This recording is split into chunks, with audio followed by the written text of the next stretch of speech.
If you're resentful about something, well, first of all, you should notice, I'm resentful. And that's kind of humiliating because no one's proud of being resentful. It's a shameful emotion. Well, so then why are you resentful? Well, there's only two reasons as far as I've been able to tell. One is that you're allowing yourself to be taken advantage of, or you're being taken advantage of. Sometimes you're not allowing yourself. Sometimes you're a child being abused by their uncle. You're not allowing yourself. You can't do anything about it. You're resentful because you're being taken advantage of or because you're immature. It's one of those two things. Figure out which it is and then take the steps necessary to address it. Living a life without resentment is a great goal. People are often resentful if they see that responsibility has been abdicated. Why isn't that person doing their job? It's like, well, hey man, step in at your workplace, in your family. You know, and you think, well, I shouldn't have to do that extra work. Well, you shouldn't be a slave. You shouldn't allow yourself to be tyrannized. But if something bugs you because a responsibility is going unfulfilled, there's a great opportunity for you. And this is something I don't think we teach young people well. And one of the things, you may remember this, that was so striking about the tour was that I made a case fairly consistently that most people find the meaning that sustains them through the vicissitudes of life, not in happiness, but in responsibility. And that would bring everyone to a halt. It would always make the whole theater silent. It's like, oh, I never thought of that connection. Because maybe you want to avoid responsibility, and you can understand why. You can understand why. You hide from it. That is what you encounter if you go out in the world. You think, who the hell wants that? I don't want the responsibility. It's like, well, yes, you do, as it turns out. There's nothing better than responsibility. Now, you know, I say that with some caution. I think that it's hard to say. The responsibility, I've been overwhelmed by my apparent responsibility, but I think it's also kept me alive. And I mean that literally. And so, wait, can you go a little deeper with that? I mean, when you were at your darkest moments in the last 2 years, whatever that might be, was it the feeling of the... many times in the last year where it would have been much easier for me just to be dead. That's constant. So, but no. But is it but no because of something in you, or is it but no because of the people that you would have abdicated that responsibility of the people, or is that ultimately the same thing? It. Yeah. Well, I do think the two aren't easily distinguishable, but it's definitely that. It's definitely that. You know. And it's one of the chapters. The last chapter is be grateful in spite of your suffering. You know, you need a meaning to sustain you through suffering, and it is the case that you find that in responsibility. Well. And so it's good advice for anyone who's at work. You're resentful about this and that because people aren't pulling their weight. Pull it. See what happens. You become indispensable instantly. You'll know everything. And maybe that job won't be for you, or maybe that relationship won't be for you, but you'll take your hard acquired wisdom and go elsewhere and flourish there. So, you know, this kid stopped me. I think I wrote about this in this book. Kid stopped me in a restaurant one day when I was walking in, and he said, and he had an undergraduate degree, and he was working as a waiter in a chain steak place. And he stopped me and he said, you know, about 6 months ago, I was watching one of your lectures and I decided to stop being resentful about my job. And he was resentful because he had a university degree and he was working as a waiter. You know, and look, I don't have anything against waiters. It's like a waiter can make your evening, you know, hooray. He said, well, I decided I'd start trying at my job, like really trying as if it was worthwhile. He said he got 3 promotions in 6 months, like he's just rocketing up the power hierarchy. Well, it's not power, it's competence if it's well run. You know, and places are full of opportunity. There's always people out there who are doing far better than you on pretty much anything you want to imagine. And if all you're doing is seeing yourself in their reflected light, let's say, then it's going to be pretty damn dismal. But it's not a good comparison because, well, first of all, there's danger in just comparing yourself to others, period, because they're not you. And God only knows what struggles they had to undertake to get to where they were, or what burdens they're currently carrying that you're not aware of. But you can certainly contrast yourself with yourself. And that's a lot better. It is the only way. Well, it's also the only way of really of really measuring anything approximating proper improvement, you can actually tell when you're a little better than you were yesterday. Right. And you can actually do that. That's another thing that's so interesting about it, is that you can actually make yourself a little better in some way, pretty much. Well, I don't know if it's at every moment, but you can certainly do it every day. Let's say you want to become who you could be in the fullest sense. So let's say you're someone who's going to solve some serious problems. Okay, the first thing you have to do is admit to the seriousness of the problems. That's no joke. And so the first thing is just the terror of the problem itself. And that's enough to paralyze you. And that's the Hydra, that's the Gorgon with the head of snakes. It'll paralyze and turn you to stone. That's the basilisk in the Harry Potter series. You look at it and it turns you to stone and lurks underneath everything, right? And it's malevolence and tragedy. And so there's that. And then the next is, well, you're going to take responsibility for that? You're really going to do that, are you? That's a hell of a load, man. And so it's daunting to even consider that. And then there's the discipline and responsibility that necessitates, which is also daunting. It's like, oh my God, the problem's that serious. I'm really going to have to get my act together in order to not contribute to it, much less solve it. And so the problem is terrible. And then the solution is daunting. But the upside of that is like, well, there isn't anything better to have than a problem that's worth solving, like that's really worth solving. Right. And so the more of that you take on, the more you have a reason to get out of bed in the morning, no matter what. Like, I'm getting up, I'm trudging forward. Doesn't matter what I'm suffering from. I've got things that need to be done. They're necessary. And that gives you that sense of purpose that is the antidote to bitterness. Okay, well, let's say you want your life to be meaningful. It's like, okay, then what you do matters. It actually matters. Or how starting to clean up the room changed their life. That's quite fun because it's something I always tell people to do instead of going out and protesting. Jesus, I just can't stand Cleaning up that. the room? Yeah. Meaning? Well, my sense is that if you want to change the world, you start from yourself and work outward because you build your competence that way. It's like, I don't know how you can go out and protest the structure of the entire economic system if you can't keep your room organized. Well, I made a video call, which was called Message to Millennials, where it was called How to Change the World Properly. A bit of it on the pretentious side, I suppose, but I was trying to produce something that was a counterposition to this idea that what you should do is go out and fix up other people. You know, that's just not right. And there's a New Testament line about that, something about, you know, not worrying too much about the log in your neighbor's eye, or about the speck in your neighbor's eye when you have a log in your eye. What would the world be like if people stopped avoiding the things they knew they should do? You know, because the question is, how much are we contributing to the fact that life is an existential catastrophe and a tragedy? How much is our own corruption contributing to that? That's a really worthwhile question. The things you leave undone because you're angry, you're resentful, you're lazy, you have inertia. Well, you consult your conscience and it says, well, you know, that place over there could use a little work. It's the same as working on yourself, and so you clean that up because you can. And then things are a little clearer around you.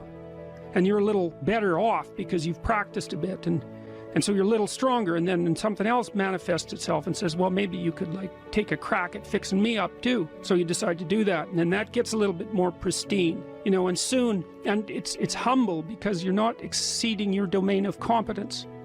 You know, it's like, don't be fixing up the economy, 18-year-olds. You don't know anything about the economy.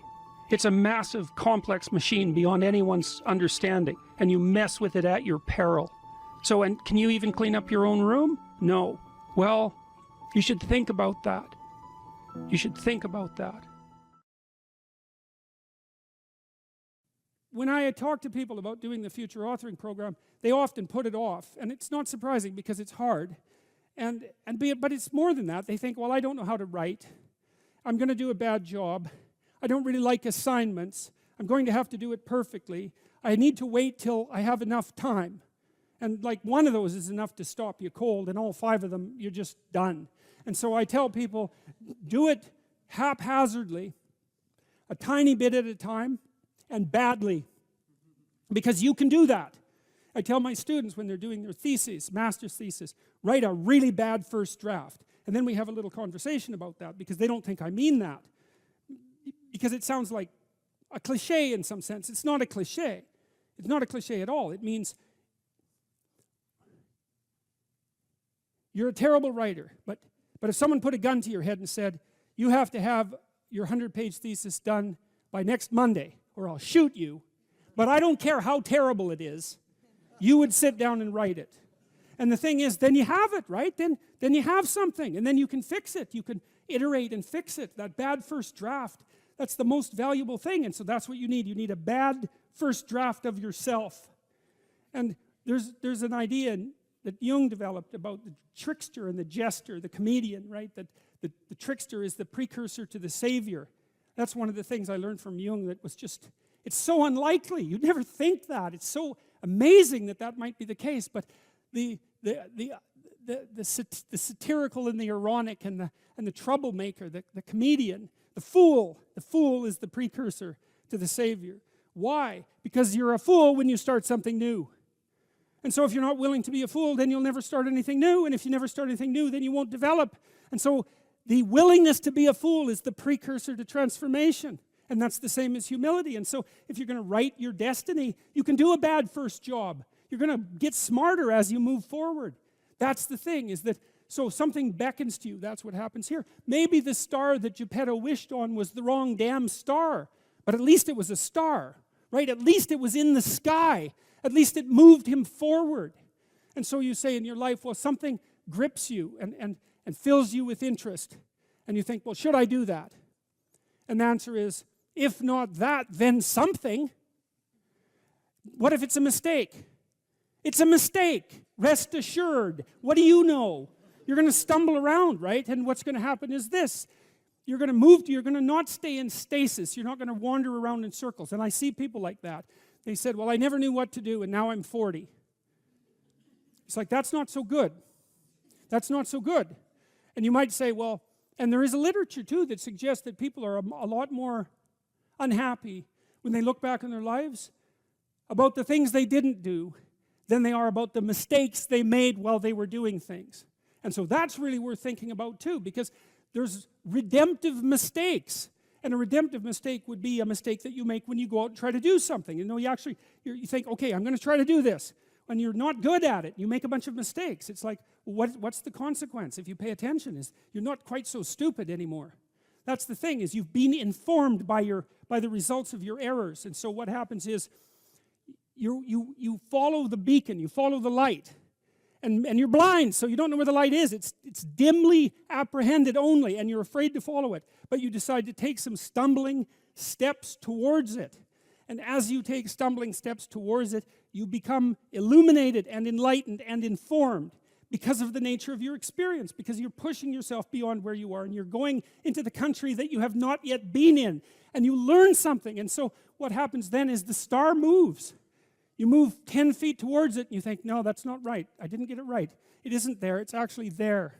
And so then you see it somewhere else, and you shift yourself slightly, and you move forward. And that's what happens, is that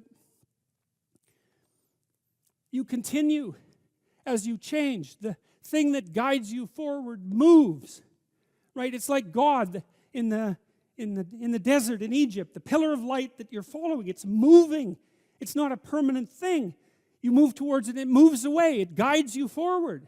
And so you say, well, is what I'm aiming at paradise itself? And the answer to that is no, because what do you know? You couldn't see paradise if it was right in front of you, but you might get a glimmer of it.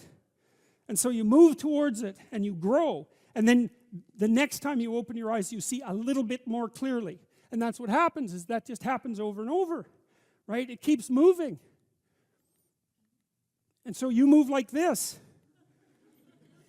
But the thing that's so cool is that all those zigs and zags, you say, and each of those zags and zigs is a catastrophe. I hit a wall, my God, and then I had to die a little bit, and I barely got back up. It's a phoenix transformation at each turn, and it's painful. But the thing is that even though you've traveled 20 miles, let's say, on that road, and you've only moved 3 miles forward, you've moved 3 miles forward instead of falling backwards, because that's the thing too, is that if you stand still, you fall backwards. You cannot stand still, because the world moves away from you if you stand still. And there's no stasis, there's only backwards. And so if you're not moving forwards, then you're moving backwards. And that's more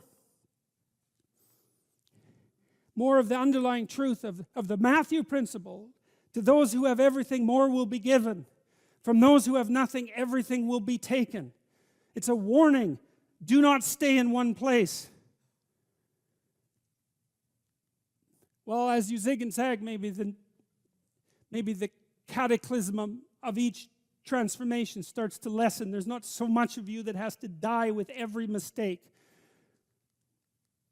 And maybe you end up oriented at least reasonably properly. And if you were sensible, that would have been your trip. But it wasn't, right? It's that. And perhaps it's a lot worse than that. Perhaps there's no shortage of backtracking. But it doesn't matter, because as you stumble forward, you illuminate and inform yourself. And perhaps that's partly because the world is made of information. And if you encounter it and tangle with it, then it informs you. And then you become informed. And then you're information. And then you're ready. Assuming you want to get better, there's usually something you can figure out that would constitute a step towards some sort of concrete goal. And my presumption, it's a behavioral presumption fundamentally, is that small accruing gains that repeat are unbelievably powerful. You can tyrannize yourself into doing things, but I wouldn't recommend it. What I would recommend instead is that you ask yourself what you're willing to do.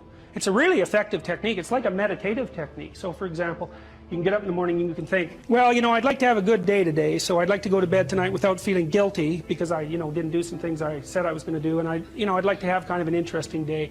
So you got to fulfill my responsibilities, and I want to, enjoy the day. Then you can ask yourself, well, what would I have to do in order for that to happen that I would do? And the probability, if you practice this for 3 or 4 days, is your brain will just tell you. It'll say, well, there's that piece of homework that you haven't done for like 3 weeks. You should knock that sucker off because it would only take you 10 minutes and you've been avoiding it and torturing yourself to death for 72 hours straight. And say, well, let's figure out what your aims are. You got to have some aims, whatever they are. And they might say, well, I'm so depressed I don't have any aims. And then I say, well, pick the least objectionable of the aims and act it out for a while and see what happens. Because sometimes your emotional systems are so fouled up that you have to pretend. You have to act the thing out before you can start to believe it. Life can be meaningful enough to justify its suffering. I thought, God, that's such a good idea. Because it's not optimistic exactly. Some people will tell you, well, you can be happy. It's like, those people are idiots. I'm telling you, they're idiots. There's going to be things that come along that flatten you so hard you won't believe it. And you're not happy then. And so if life is to be happy, well, in those situations, what are you doing? Why even live? But life isn't to be happy. If you're happy, you're bloody fortunate, and you should enjoy it. You should, because it's the grace of God, so to speak. People know when they're doing something meaningful. They can tell, so why the hell don't they do meaningful things all the time? It seems obvious. You could do it. I mean, it's hard, because other people want you to do other things, and it's a struggle, but everything's a struggle. Oh, I get it. I see why. It took me about 10 years to figure this out. People have a choice. Choice number 1. Nothing you do means anything. Well, that's kind of a drag, right? It's meaninglessness of life and all that existential angst. That's kind of a pain. But the upside of nothing that you do is meaningful is you don't have to do anything. You've got no responsibility. Now, you have to suffer because things are meaningless, but that's a small price to pay. The alternative is everything you do matters. Really. If you make a mistake, it's a real mistake. If you betray someone, you tilt the world a little more sharply towards evil rather than good. It matters what you do. Well, if you buy that, then you can have a meaningful life. But there's no mucking around. It means responsibility. It means that the decisions you make are important. It means that when you do something wrong, it's wrong. Well, do you want that?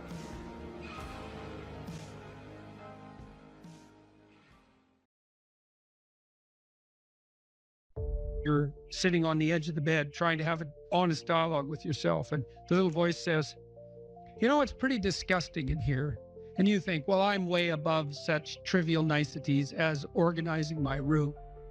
It's like, well, that's pride. That's arrogance. If you're above organizing what's actually yours, how in the world are you ever going to organize anything else? And so you get on your knees and you think, well, it's time to, take a brush to the toilet. And maybe that's where you start. And that works. Like, that works. You start making those micro improvements, like real micro improvements, real on the ground, actual micro improvements to things you know that are wrong, you'll improve unbelievably rapidly. There's always people out there who are doing far better than you on pretty much anything you want to imagine. And if all you're doing is seeing yourself in their reflected light, let's say, then it's going to be pretty damn dismal. But it's not a good comparison because, well, first of all, there's danger in just comparing yourself to others, period, because they're not you. And God only knows what struggles they had to undertake to get to where they were, or what burdens they're currently carrying that you're not aware of. But you can certainly contrast yourself with yourself. And that's a lot better. It is the only way. Well, it's also the only way of really measuring anything approximating proper improvement. You can actually tell when you're a little better than you were yesterday. Right. And you can actually do that. That's another thing that's so interesting about it, is that you can actually make yourself a little better in some way, pretty much. Well, I don't know if it's at every moment, but you can certainly do it every day. Let's say you want to become who you could be in the fullest sense. So let's say you're someone who's going to solve some serious problems. Okay, the first thing you have to do is admit to the seriousness of the problems. That's no joke. And so the first thing is just the terror of the problem itself. And that's enough to paralyze you, right? And that's the Hydra, that's the Gorgon with the head of snakes. It'll paralyze you and turn you to stone. That's the basilisk in the Harry Potter series. Mm-hmm. You look at it and it turns you to stone and lurks underneath everything, right? And it's malevolence and tragedy. And so there's that. And then the next is, well, you're going to take responsibility for that? You're really going to do that, are you? That's a hell of a load, man. And so it's daunting to even consider that. And then there's the discipline and responsibility that necessitates, which is also daunting. It's like, oh my God, the problem's that serious. I'm really going to have to get my act together in order to not contribute to it, much less solve it. And so the problem is terrible. And then the solution is daunting. But the upside of that is like, well, there isn't anything better to have than a problem that's worth solving, like that's really worth solving, right? And so the more of that you take on, the more you have a reason to get out of bed in the morning, no matter what. Like, I'm getting up, I'm trudging forward. Doesn't matter what I'm suffering from. I've got things that need to be done. They're necessary. And that gives you that sense of purpose that is the antidote to bitterness. Okay, well, let's say you want your life to be meaningful. It's like, okay, then what you do matters. It actually matters. Or how starting to clean up the room changed their life. That's quite fun because it's something I always tell people to do instead of going out and protesting. Jesus, I just can't stand Cleaning up that. the room? Yeah. Meaning? Well, my sense is that if you want to change the world, you start from yourself and work outward because you build your competence that way. It's like, I don't know how you can go out and protest the structure of the entire economic system if you can't keep your room organized. Well, I made a video which was called Message to Millennials, where it was called How to Change the World Properly. A bit of on the pretentious side, I suppose, but I was trying to produce something that was a counterposition to this idea that what you should do is go out and fix up other people. You know, that's just not right. And there's a New Testament line about that, something about, you know, not worrying too much about the log in your neighbor's eye or about the speck in your neighbor's eye when you have a log in your eye. What would the world be like if people stopped avoiding the things they knew they should do? You know, because the question is, how much are we contributing to the fact that life is an existential catastrophe and a tragedy? How much is our own corruption contributing to that? That's a really worthwhile question. The things you leave undone because you're angry, you're resentful, you're lazy, you have inertia. Well, you consult your conscience and it says, well, you know, that place over there could use a little work.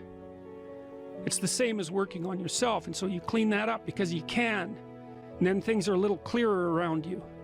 And you're a little better off because you've practiced a bit, and so you're a little stronger, and then something else manifests itself and says, well, maybe you could like take a crack at fixing me up too. So you decide to do that, and then that gets a little bit more pristine, you know, and soon, and it's humble because you're not exceeding your domain of competence. You know, it's like, don't be fixing up the economy, 18-year-olds. You don't know anything about the economy. It's a massive, complex machine beyond anyone's understanding, and you mess with it at your peril. So, and can you even clean up your own room? No. Well, you should think about that. You should think about that. You only have to ask a stupid question once. You ask a stupid question, and if you're in a crowd and you ask a stupid question, 80% of the people in the crowd have the same question. They're just too cowardly to ask. But you ask and then someone actually tells you, you never have to ask that question again. You're no longer stupid. What stupid thing am I doing that I could quit doing? That I would quit doing? Because those aren't the same thing, right? Because you know there's stupid things that you're doing that you're just not going to quit doing because you like them. But there might be something on the edge there where you could stop that. If you want to know something about yourself, sit on your bed one night and say to yourself, you got to mean this, like you got to be desperate. This is no game, this. My life is not everything I want it to be, and perhaps it's not everything that I need it to be. And by need, I mean my life is so unbearable that the suffering that's attendant upon that is make me nihilistic, cynical, bitter, resentful, driving the proclivity to see evil everywhere except within my own heart. Like, these are problems, man. And you ask yourself, you sit on the bed and say, okay, man, I'm ready to learn something. What's one thing I'm doing wrong that I know I'm doing wrong, that I could fix, that I would fix? It's like, you meditate on that, you'll get an answer. And it won't be one you want, but it'll be the necessary one. You know, and it's often something that will point you to small things. Like, that works. You start making those micro improvements, like real micro improvements, real on the ground, actual micro improvements to things you know that are wrong, you'll improve unbelievably rapidly. There's never been a better time for the majority of people to be alive. And the future, although we're vulnerable and terrible things can always happen to us, it's hard to make a case that the future doesn't look comparatively positive. We're becoming extremely technologically sophisticated, and the world is changing at an incredibly rapid rate. And the only way we're going to be able to manage that in a positive way is if each of us, or as many of us as possible, are capable of making wise and careful and truthful decisions. And if we do that, then maybe things can continue to improve. You don't get people to stand up on their own 2 feet and to adopt responsibility if everything is given to them. And that's a real conundrum.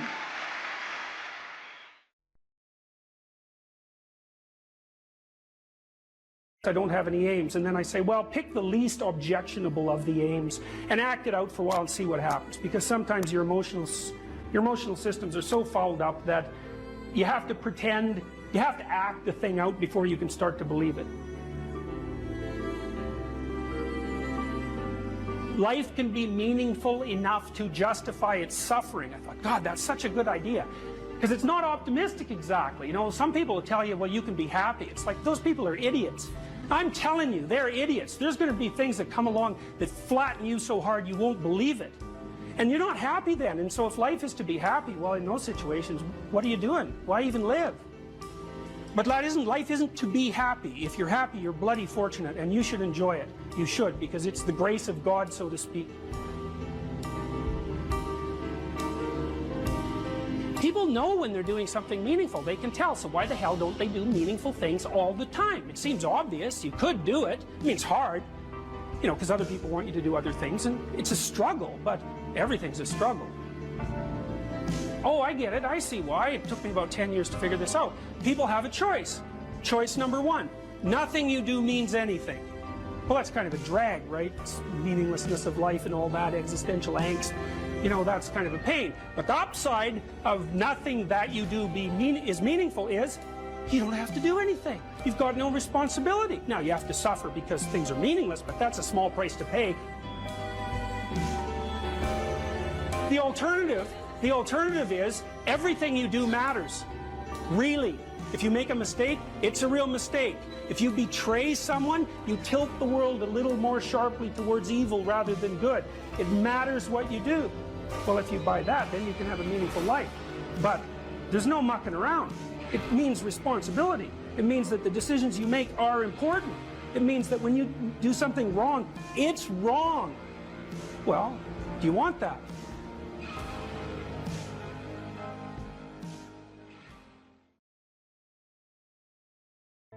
Here's some items, so you guys can do a quick big 5 on yourselves. And I'll tell you the upside and downside of it. So, if you're orderly, you follow a schedule. How many of you follow a schedule? Okay. And how many of you don't? Okay, so one thing I would recommend is that you do. And I'll tell you why. Like, intelligence is a very good predictor of academic performance. And there's not a lot you can do about your intelligence. I mean, you can squander it, but it's very difficult to improve it. Conscientiousness, well, it's a trait too, so it's hard to work on, but we know that conscientious people get better grades. And it's reliable, and it's a powerful effect.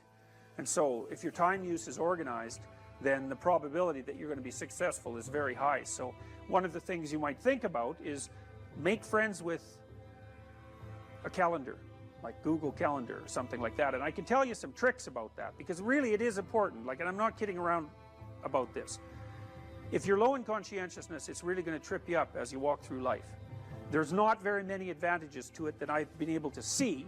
And I'm not assuming that just because you don't follow a schedule, you're low in conscientiousness, but it is one of the items that mark it. The advantage I've seen so far to being unconscientious is that if you become unemployed, it doesn't bother you as much. And I mean, that actually turns out to matter in some situations. So like, you know, if a big company has to shed 50% of its employees, it's the conscientious people are going to suffer themselves to death for it. And the unconscientious people, they're not going to care anyways, because they weren't working anyways, so it doesn't matter if they have a job or not. So here's one way of thinking about making use of a schedule. Often people are afraid of schedules because they think of them as a trap. You know, you make a schedule and that's like this little prison that you have to live inside, and you know, and all you're doing in your schedule is putting down things you have to do or should do, and so, you know, there's not a lot of fun in that. And so not only is it a trap or a prison, but it's kind of an unpleasant one. But a way to work with the schedule in a lot more sophisticated way is to think, well, I'm going to plan the next week, say, because you plan it day by day, but we'll take the week as the unit level of analysis and think, well, I'd like to plan a week I'd like to have. And then your schedule all of a sudden becomes a tool for increasing the quality of your life. And that's a whole different issue, you know, because you might think, what's the emotion that you suffer, assuming you suffer one of these emotions? If you have an essay that's due and you're not doing it, like, would you regard that as a pleasant emotion or unpleasant emotion? Okay, so do you think you can characterize the unpleasantness? Like, what kind of emotion is it? It's guilt, okay. Anything else? Frustration? Yeah, so you're sort of frustrated with yourself. Yeah, you need a slap, right? You think, I need a slap.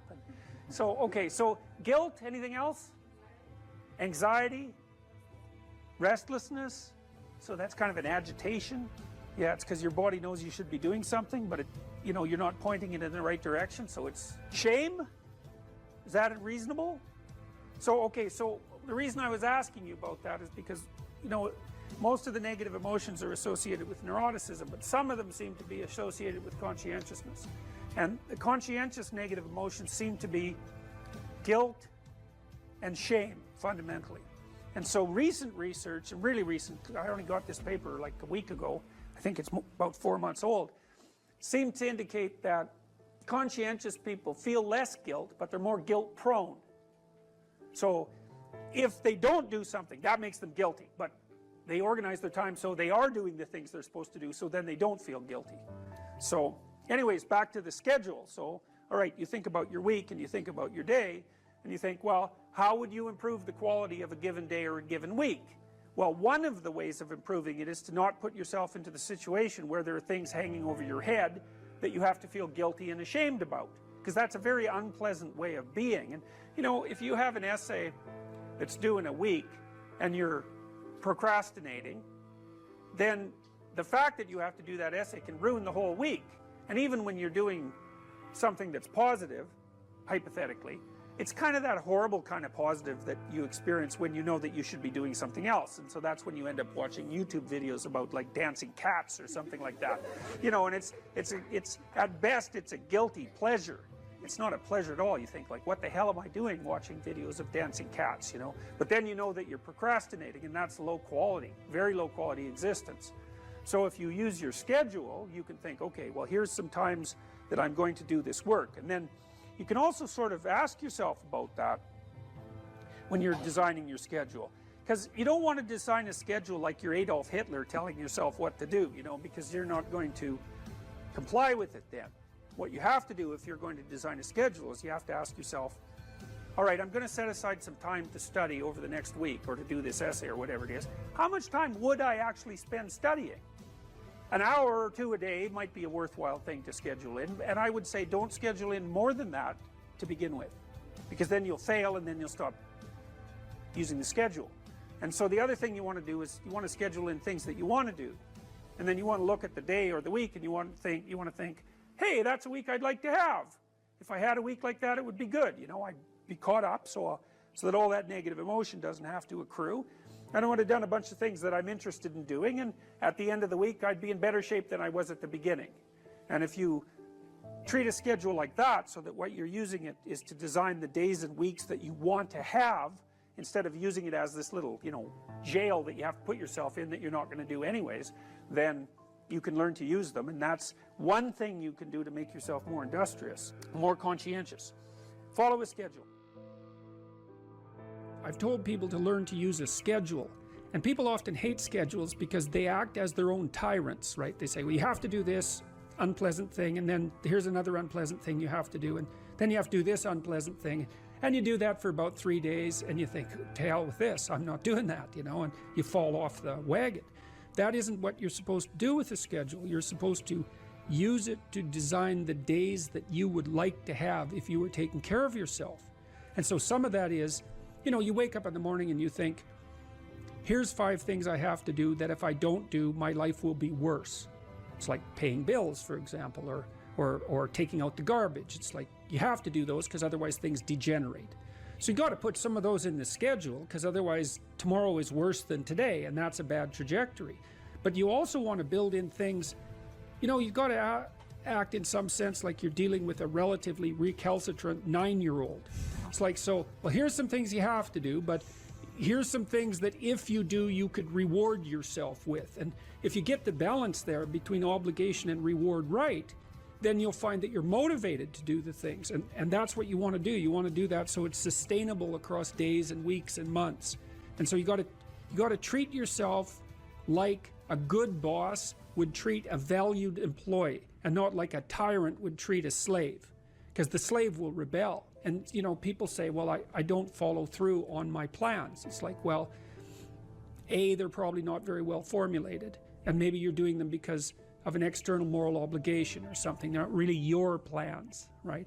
And B, you're acting like a tyrant and a slave, and that's a bad relationship to have with yourself.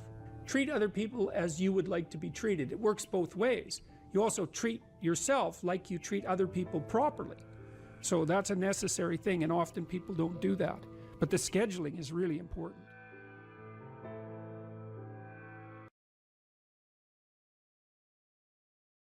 Well, this is the development of a vision. Now, you can construe consciousness as the implementer of the vision in the broadest sense. So what we really confront as human beings isn't a deterministic world that runs like clockwork, that the past pushes forward in an algorithmic or deterministic manner. That isn't how the world works. The way the world works is that we confront a horizon of possibility that's not predictable. It's somewhat predictable the way a musical piece is predictable.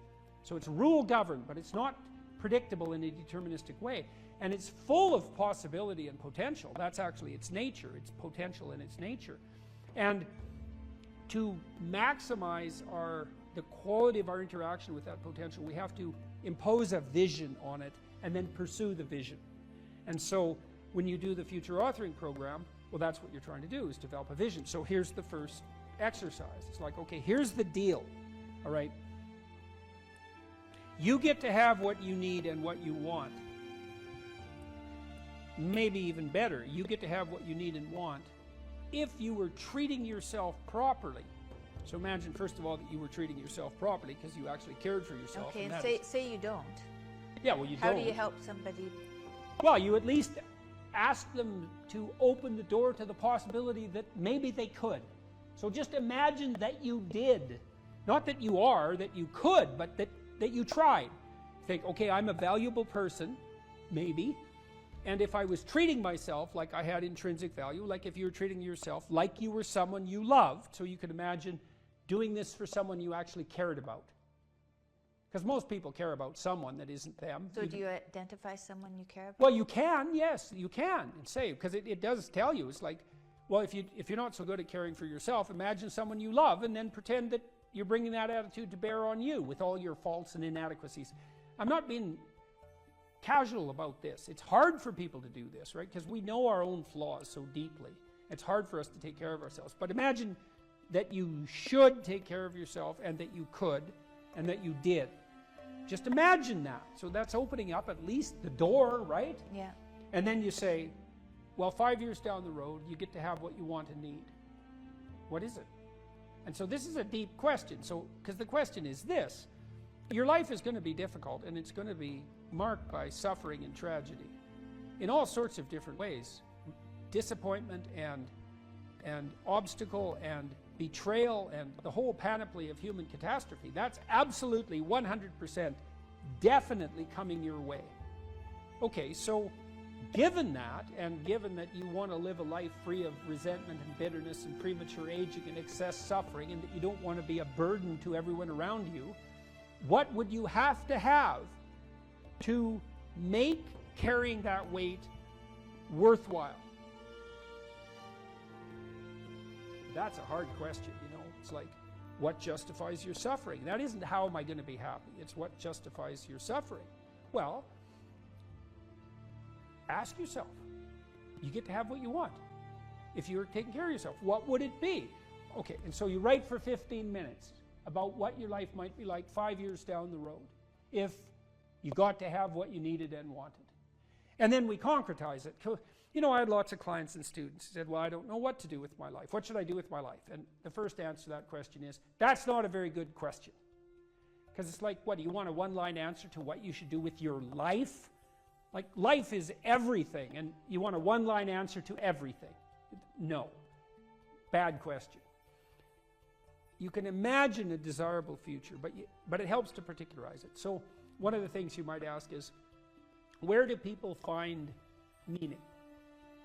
And the answer is, well, in multiple places. Here's some places people typically find meaning. So if clients came to me and they were depressed, first of all, I'd try to find out, are you depressed? Or do you just have a terrible life, or some combination of those two? And you might ask, what's the difference?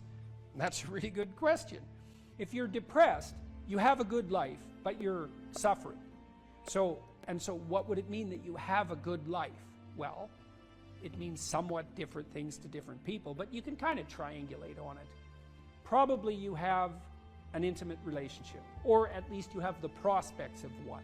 So at least you want one, and you believe that maybe you could have one if you don't have one, and probably if you have a good life, you have one.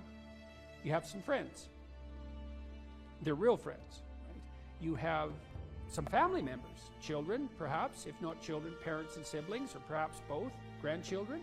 You're nested inside a family, and your relationships with your family are desirable. You have a job or a career, and so if it's a job, well, then it's hard, and maybe you wouldn't have picked it as a vocation, but at least maybe you have good relationships with your coworkers, and you're doing something difficult, but that's actually socially productive and useful and generates an income, so that's not nothing.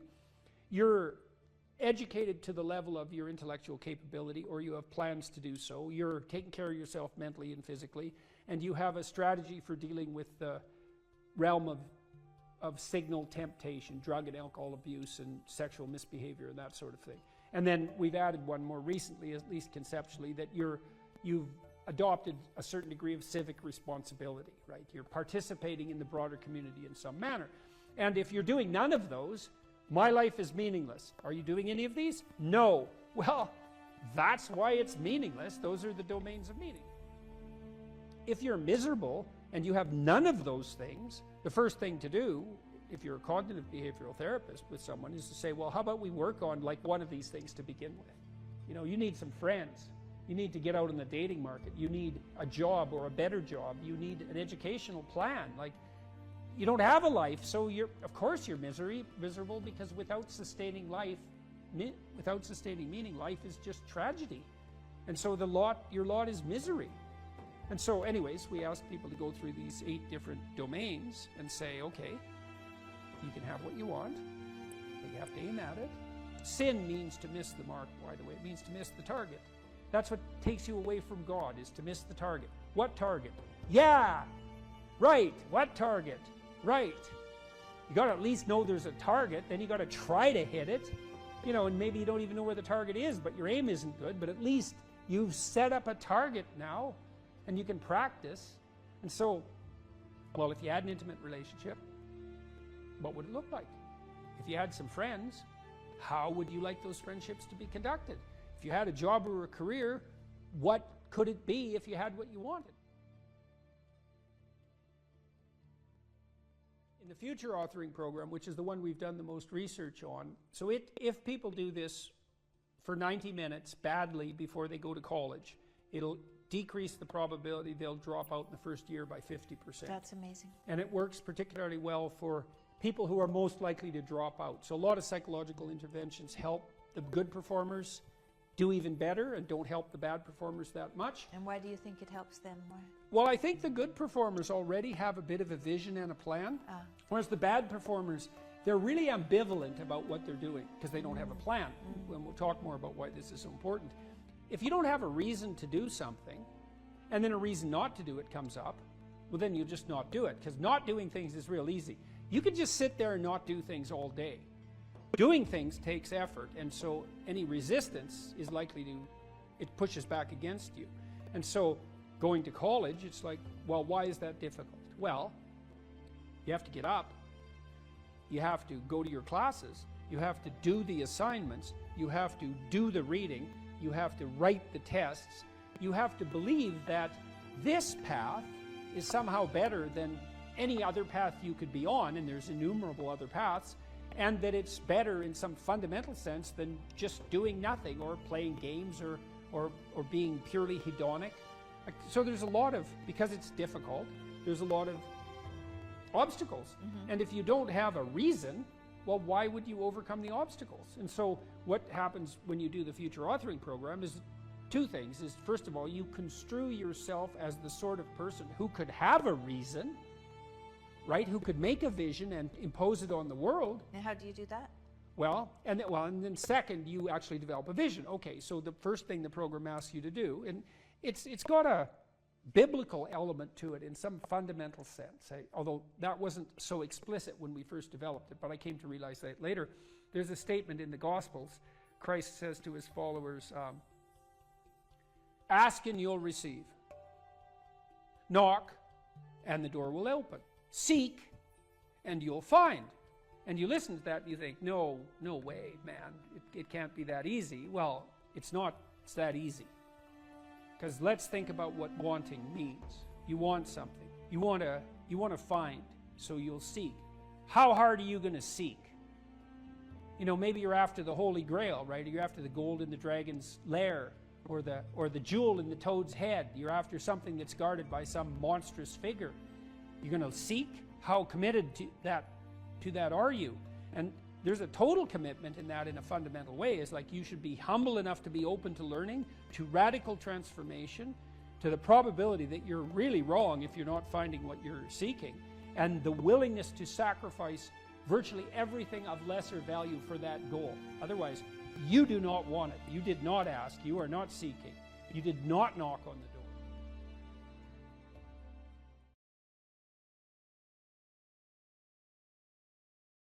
So one of the pathways that's on display with regards to the formulation of an identity, let's say, is this injunction, which is really a temptation to love yourself.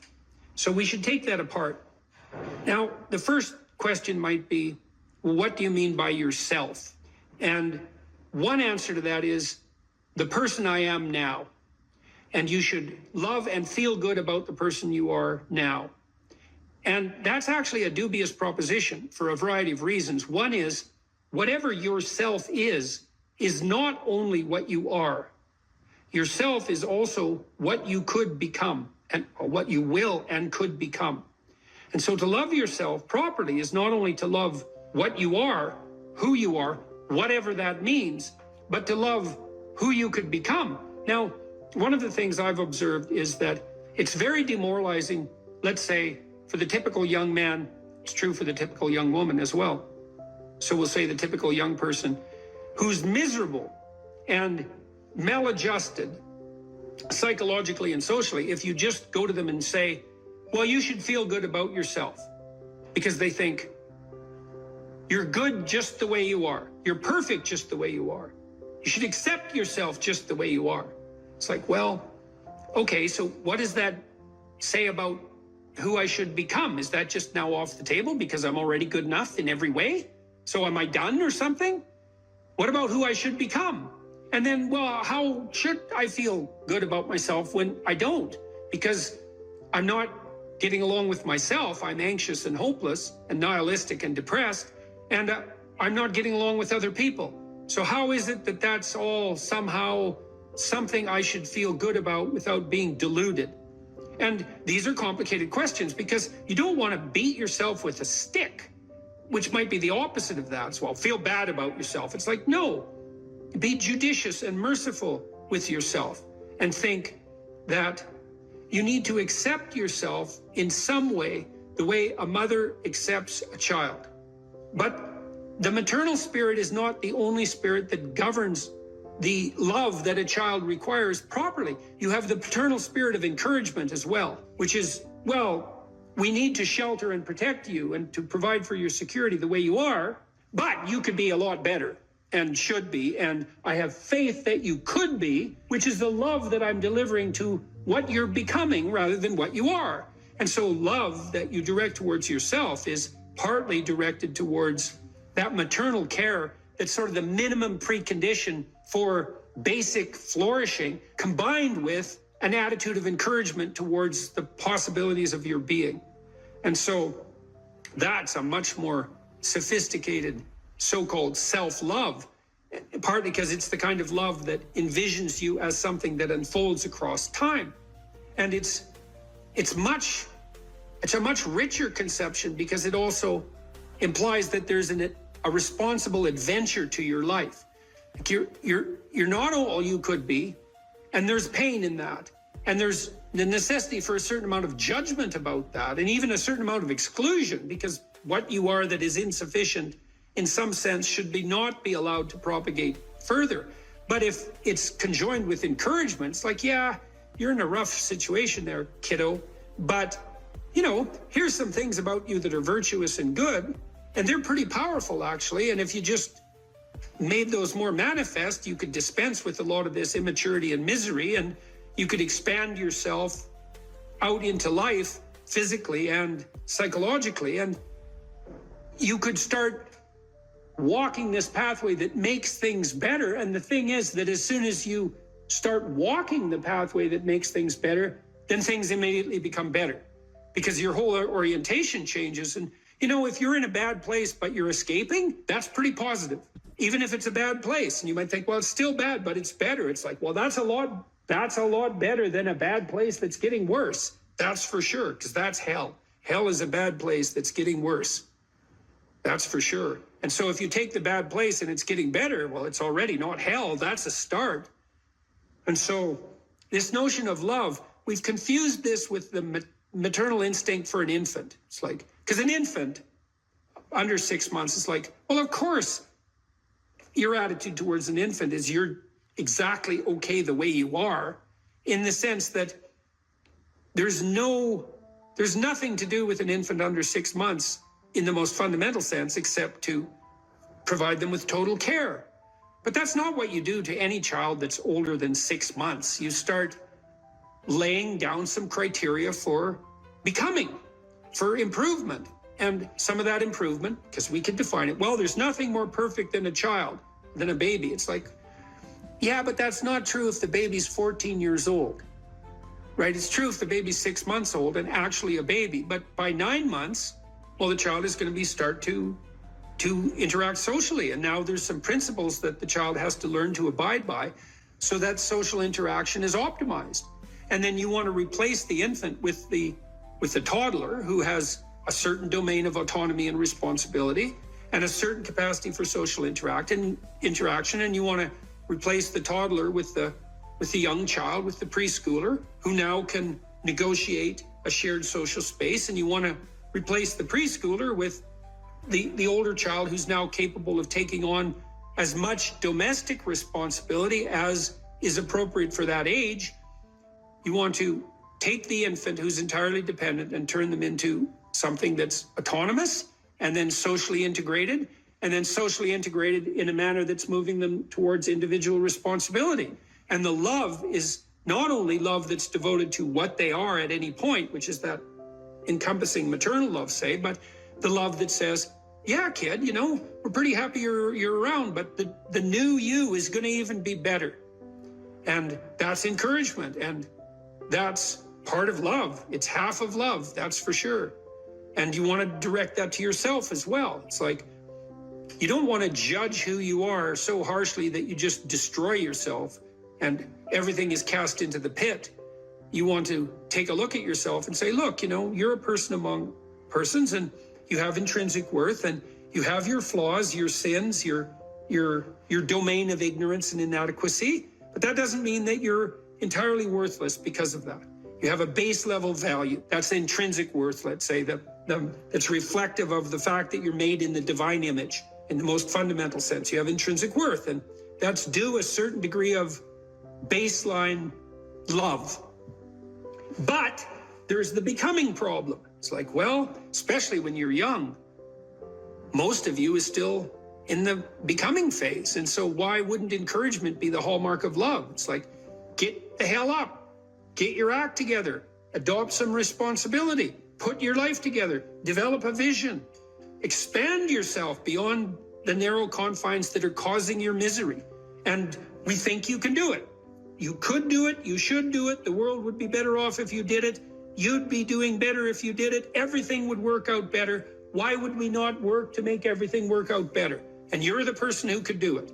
And you tell young people that, and they think, well, no one ever told me that before in that way. And they think, well, maybe I should get my act together. And then they go out and try to get their act together in some micro ways, and they think, well, turned out that worked, and I'm less miserable. I could try doing it a little bit on a broader scale. And they try that, and they think, wow, people seem a lot happier with me. I have more friends, and I'm more popular, and I'm a little more physically attractive because I'm standing up a little bit straighter. And then away they go. And why would you, unless you believe that human being is corrupt and pathological in its essence, which many people now seem to believe, or at least some dread spirit seems to insist, and people agree with it. If you don't buy that, then you think, well, yeah, you unfold, man. Unfold all those manifold possibilities that lurk within and be a force for good in the world, and that'll be the adventure of your life. And I guess we could also add to that a bit of a disquisition on truth. So you should be oriented by love, and you could say, well, that's the desire to care for being and becoming, however it's manifest, to want that to turn out in the best possible manner. That could be your goal. I want things to turn out in the best possible manner. And you have to decide if that's true, because people are tempted to create little hells around them all the time. So don't be thinking that necessarily you want that, because it's not that easy to orient yourself so that that's all you want, because you're bitter and resentful and angry. And so all of that's going to interfere with that vision of love. And then you might say, well, now that you have that vision, what do you have as weapons to clear your path, let's say, or to set things in order as you move forward? And one of the answers to that is, we have truth. Well, why? Well, because you want to contend with the world the way it is, obviously. So truth is going to be useful in that endeavor. And then you might say, well, if I could get away with something by not telling the truth, why shouldn't I just lie? If I could get what I wanted and if I could avoid responsibility, why not lie? And the first answer is, well, what makes you so sure you want to avoid responsibility except narrowly in this moment, because it's a not a good medium to long-term strategy, and everyone knows it. And what makes you think that manipulating people in the short term so that you can gratify a whim is going to be a useful iterative strategy? It's like it's not. So you can dispense with that. And so what do you do when you tell the truth? Instead, is you predicate your actions on an axiom of faith, which is that nothing better can happen than that which happens if you live in truth. And that's a statement of deep religious faith, because the evidence for that can only be gathered as a consequence of manifesting the actions that are predicated upon that axiom of faith. You don't know till you lay it out. But you can say, well, I believe that the truth will set me free. And then you think, well, the truth will set me free. Who's me? Back to identity. Well, if you're lying, it's not you by definition, because if you're lying, you're attempting to implement a falsehood. You're attempting to falsify the world and yourself. That's what a lie is. And so if something happens that's good because you lied, it's not happening to you. It's a reward for the spirit of deceit that you allowed to inhabit you. And if you reward the spirit of deceit that you allowed to inhabit you, it will grow. And I would not recommend that. That's a very bad idea. In the contrary situation, you live and speak in truth, and then things happen. They're happening to you.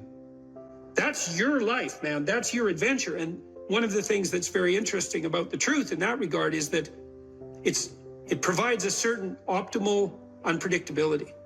You know, if you're talking to someone, you think maybe you're being interviewed, or maybe you're having a discussion with someone, you think, I'd like to impress this person. It's like, now you have a little vision of what the instrumental outcome of the conversation could be, so that it reflects positively on some narrow conception of a desired future state. I want this person to be impressed with me, so I'm only going to say things they want to hear and that sound impressive. That's all lies. It's like, well, maybe you'll get that result, but it won't be what you want, because it's predicated on a falsehood. Instead, you could just have a conversation with the person, like a real conversation. It's like, what do you think? Here's what I think. Do you like it or not like it? It's like, well, I don't know if you like it or not like it. It's like, we can talk about that and why, but it's still what I think. And that doesn't mean it's right, but it's what I think. Well, then you lay that out, and then what happens to you is what happens to you. And then it's unpredictable, because imagine you're speaking deceitfully and instrumentally. You want something from someone. Okay, well then you're lying, so the you that receives is not you. It's the spirit of deceit. And it's also, you're instrumental because you think that that narrow vision is optimal, even though it requires deceit. You could just throw that away, and you could say, well, I'm going to say what I think, carefully and judiciously, feeling out the words, and then I'm going to accept whatever happens, no matter how unpredictable. And then what you'll find is that's where you have adventure. Because you might ask too, well, what do you have to offset against the catastrophe of life? Responsibility, friendship, place, job, career, education, all of that. Adventure. Adventure. Is the adventure worth it? Well, if you tell the truth, you will have the adventure of your life. That's what will happen. And I would think about this, because I'll tell you what it is that you need to do to be successful. Some of these things aren't so malleable, but others are things that you can work on. Well, IQ, well, that's a rough one, because there's no evidence, as far as I can tell, that you can do a damn thing about your IQ. I was just reading a paper by Dan Simon today. It's a relatively recent review. Dan Simon did the invisible gorilla stuff, and he was looking, because there's all these companies that claim that these online brain training exercises can produce cognitive improvements, and he reviewed the literature again, and I've reviewed that literature like 6 times in the last 15 years, because I keep hoping that someone will crack the problem, but it's always the same answer. It's like, you do brain training games, you get better at the game, a lot better at that game. You get slightly better at similar games, but distal games that are still heavily cognitively loaded doesn't affect your performance at all. Zero, none. So the issue of how to raise IQ, man, that's a killer. No one knows how to do it. I can tell you how to stop your IQ from decreasing as you get older. That's not so bad, because it does that. Fluid IQ decreases from the time you're 20, and pretty rapidly. It's physical health is the best preventative. So exercise, physical exercise. weirdly enough. You know, you think, well, why? Well, your brain uses oxygen like mad, right? And it needs to be kept clean and well oxygenated. And physical exercise, both like weightlifting, so anaerobic and aerobic exercise both seem to be very, very effective at staving off cognitive declines across the lifespan. So that's a really useful thing to know, because that's the only thing we know that does that. So then the next best predictor of lifetime success is conscientiousness. Well, so, and of the two aspects of conscientiousness, say orderliness and industriousness, the better predictor is industriousness. So the question is, well, what can you do about your industriousness? And the answer to that is, well, that's kind of rough too, because there's a strong genetic component. But you can work on micro habits with regards to your conscientiousness. And I think the best micro habits, this is partly to do with this future authoring program processes, I think the best thing you can do with regards to your conscientiousness is to set up some aims for yourself, goals that you actually value. And the future authoring program helps people do that. And basically, it does a situational analysis of, it helps you do a situational analysis of your life more than a psychological analysis, I would say. And so the questions are something like, well, all right, you're going to have to put some effort into your life. And you need to be motivated to do that.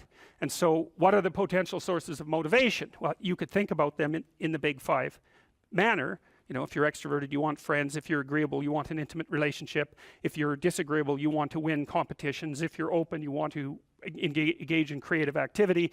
If you're high in neuroticism, you want security. Okay, so those are all sources of potential motivation that you could draw on, that you could tailor to your own, you know, your own personality. But then there are dimensions that you want to consider your life across. And so we ask people about, well, you know, if you could have your life the way you wanted it in 3 to 5 years, if you were taking care of yourself properly, you know, what would you want from your friendships? What would you want from your intimate relationship? How would you like to structure your family? What do you want for your career? Well, how are you going to use your time outside of your job? And how are you going to regulate your mental and physical health, and maybe also your drug and alcohol use? Because that's a good place to auger down, you know, because alcoholism, for example, wipes out, you know, 5 to 10% of people. So you want to keep that under control. And then so maybe, you know, you develop a vision of what you would like your life to be, and that associates the goal. Well, once the goal is established, and then you break down the goal into micro processes that you can implement, the micro processes become rewarding in proportion, in relation to their causal association with the goal, and that tangles in your incentive reward system. You know, we talked about the dopaminergic incentive reward system, and that's the thing that keeps you moving forward. And the way it works is that it works better if it produces positive emotion when it can see you moving towards a valued goal. Okay, well, what's the implication of that? Better have a valued goal, because otherwise you can't get any positive motivation working out. And so the more valuable the goal, in principle, the more the micro processes associated with that goal start to take on a positive charge. And so what that means is, well, you get up in the morning and you're excited about the day, you're ready to go. And so as far as I can tell, what you do is you specify your long-term ideal. Maybe you also specify a place you want to stay the hell away from, so that you're terrified to fail as well as excited about succeeding, because that's also useful. You specify your goal. You do that in some sense as a unique individual. You want to specify goals that make you say, oh, if that could happen as a consequence of my efforts, it would clearly be worthwhile. Because the question always is, why do something? Because doing nothing is easy. You just sit there and you don't do anything. That's real easy. The question is, why would you ever do anything? And the answer to that has to be because you've determined by some means that it's worthwhile. And then the next question might be, well, where should you look for worthwhile things? And one would be, well, you could consult your own temperament. And the other would be, well, you kind of look at what it is that people accrue that's valuable across the lifespan. So you do a structural analysis of the subcomponents of human existence, and I already did that. You need a family, you need friends. Like, you don't need to have all these things, but you better have most of them. Family, friends, career, educational goals, plans for, you know, time outside of work, attention to your mental and physical health, etc. You know, that's what life is about. And if you don't have any of those things, well, then all you've got left is misery and suffering. So that's a bad deal for you. So once you set up that goal structure, let's say, and that's really in many ways that's what you should be doing at university. That's exactly what you should be doing, is trying to figure out who it is that you're trying to be, right? And you aim at that, and then you use everything you learn as a means of building that person that you want to be. And I really mean want to be. I don't mean should be, even those things are going to overlap. And it's important to distinguish between those, because that's partly, and this is back down to the micro routine analysis. So if I was saying, well, you're going to try to make yourself more industrious. Okay, number one, specify your damn goals, because how are you going to hit something if you don't know what it is? That isn't going to happen. And often people won't specify their goals too, because they don't like to specify conditions for failure. So if you keep yourself all vague and foggy, which is real easy, because that's just a matter of not doing as well, then you don't know when you fail. And people might say, well, I really don't want to know when I fail because that's painful. So I'll keep myself blind about when I fail. That's fine, except you'll fail all the time then. You just won't know it until you've failed so badly that you're done. And that can easily happen by the time you're 40. So I would recommend that you don't let that happen. So that's willful blindness, right? You could have known, but you chose not to. Okay, so once you get your goal structure set up, you think, okay, if I could have this life, it looks like that might be worth living, despite the fact that it's going to be, you know, anxiety provoking and threatening, and there's going to be some suffering and loss involved in all of that. Obviously, the goal is to have a vision for your life such that, all things considered, that justifies your effort. Okay, so then what do? Well, then you turn down to the micro routines. It's like, okay, well, this is what I'm aiming for. How does that instantiate itself day to day, week to week, month to month? And that's where something like a schedule can be unbelievably useful. Google Calendar. It's like, make a damn schedule and stick to it. Okay, so what's the rule with the schedule? It's not a bloody prison. That's the first thing that people do wrong. They say, well, I don't like to follow a schedule. Well, it's like, well, what kind of schedule are you setting up? Well, I have to do this, then I have to do this, then I have to do this, you know, and then I just go play video games, because who wants to do all these things that I have to do? It's like, wrong. Set the damn schedule up so that you have the day you want. That's the trick. It's like, okay, I've got tomorrow. If I was going to set it up so it was the best possible day I could have, practically speaking, what would it look like? Well, then you schedule that. And obviously there's a bit of responsibility that's going to go along with that, because if you have any sense, one of the things that you're going to insist upon is that at the end of the day, you're not in worse shape than you were than at the beginning of the day, right? Because that's a stupid day. If you have a bunch of those in a row, you just dig yourself a hole and then you bury yourself in it. It's like, sorry, that's just not a good strategy.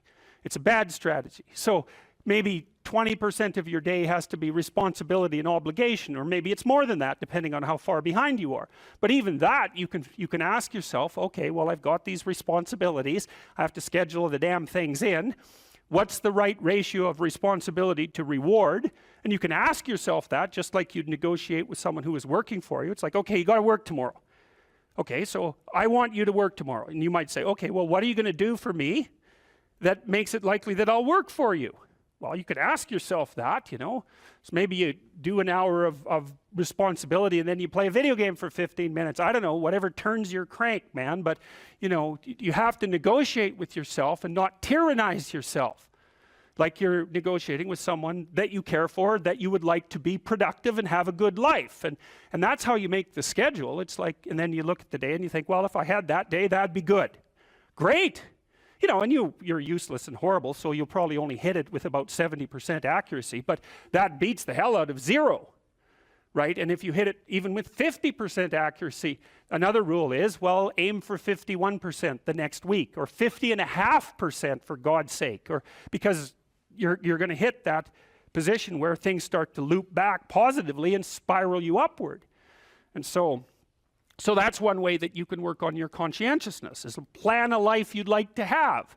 And you do that partly by referring to social norms. That's more or less rescuing your father from the belly of the whale. But the other way you do that is by having a little conversation with yourself about, as if you don't really know who you are, because you know what you're like. You won't do what you're told. You won't do what you tell yourself to do. You must have noticed that. It's like you're a bad employee and a worse boss. And both of those work, you know, for you. You don't know what you want to do, and then when you tell yourself what to do, you don't do it anyways. You should fire yourself and find someone else to be. Can you get a job or a career? Can you educate yourself? Can you regulate the draw of temptation, drug and alcohol use in particular, sexual temptation as well? Oh, do you do anything that's remotely resembling civic responsibility? Are you a member of a political party? Do you go to church? I don't go to church because, their beliefs don't match mine. It's like, who the hell cares about your beliefs? You're like 16. You don't even have beliefs. And if you think it's like you're right and the Catholic Church is wrong, well, good luck with that attitude. And that isn't to say that the church, for example, or a political party doesn't need repair, because all institutions are always falling apart and corrupt. That's a story as old as time. That's the evil uncle. But good, you have something to do. Go fix it up. Definition of man. What am I, a biologist? But as it happens, I am a biologist, so I guess I don't have that excuse. Productive generosity is good. I once read a good description of Christian charity, and it was productivity plus generosity, which I really liked, because the hyper empathic types only concentrate on the generosity end of that. It's like, I'm generous, yeah, but like, do you have any money? No, I'm generous with other people's money. Yeah, well, you're missing half the equation there. And that's really the distinction between conscientiousness and agreeableness from a personality perspective. Those are two cardinal personality traits. And agreeableness, which is basically an empathy dimension, has no correlation whatsoever with success in enterprise, business, creative domains. In fact, among managers, agreeableness looks like it's slightly negatively correlated with success, because hyper-agreeable managers can't say no. They can't discipline their employees. They can't set limits. And they're susceptible to manipulation. So productive generosity is pretty good. There is more to it, obviously, more to being a man than productive generosity. But as a central notion, that's a good one. The productivity requires aim, orientation, responsibility, discipline, all of that willingness to work, that willingness to make sacrifices, which is the hallmark of maturity in the service of a higher goal. And that responsibility, that productive responsibility, should manifest itself in relationship to the individual. So you should be responsible to yourself and your future self, the community of selves that you are across time. And then you should be responsible for and productive for as many people as you can manage. And so that might be first your intimate partner, your wife, second your parents, your siblings, your children, maybe your children primarily, although, there's a trade-off there with your wife. Then your local community, then your broader community. You want to take on all that responsibility if you can, in a sense that's both productive and generous. That gives you something to do, justify your miserable life to yourself and everyone else. And you need to do that. It orients you solidly in the world if you do that. And it gives you a dragon to fight, a real one. And that's where the gold is. So, as everyone has known forever, and as we continue to remind ourselves, how should you arm yourself? Well, that's kind of what a humanities education teaches you to some degree. Arm yourself with words. Be precise in your language. Right? Say what you mean. Read great men and great women. Make yourself literate. Get your tongue in order. Get it under your own control. Get rid of the ums and the likes and the you knows and the pauses. And get rid of everything you say that you only say to impress other people. And just see if you can say what you believe to be true. That's an adventure. That's the thing about the truth, If you aren't speaking the truth, well, you got to ask yourself, if you're not speaking the truth, who is it that's talking? If you're saying something that you do not believe to be true, it's not you talking. It's something else. It might be the part of you that wants to manipulate the other person into delivering what you think you want from them. Well, what is that spirit of manipulation that you've allowed to possess you? It's not you. Let's say you decide to live your whole life in that instrumental manner. You're going to craft your words like the student who says, well, I'm going to write what the professor wants to hear so I get the grade. It's like, well, you just turn yourself into that. Well, who is it that's doing that manipulating? It's not you, because those aren't your words. So even if you get the grade, it's not you that got the grade. It's the false you. It's the manipulative you.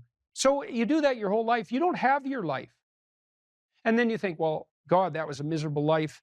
I manipulated everybody. They were so damn stupid. They were sucked in by it. They're all contemptible. Everyone does it, you know, which they don't, by the way.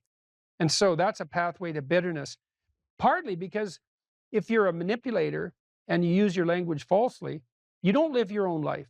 You live the life of whatever possesses you when you think it's you manipulating. And so you live the life of the spirit of manipulation.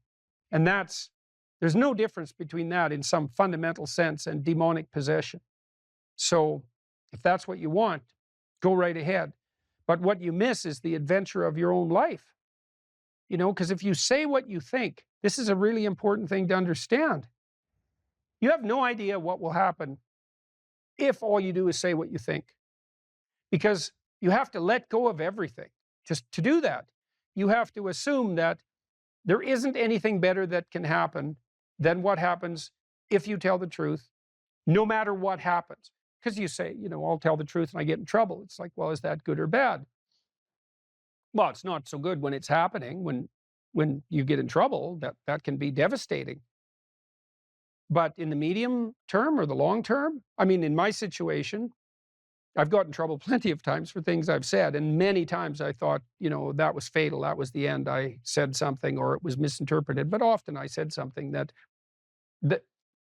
you know, I was going to get taken out. I was going to get canceled. And that was the end of my reputation. And every single time, and I hope partly because I didn't say things that I didn't think were true, every single time it switched around. And so eventually the cancellation attempt not only failed, but massively backfired.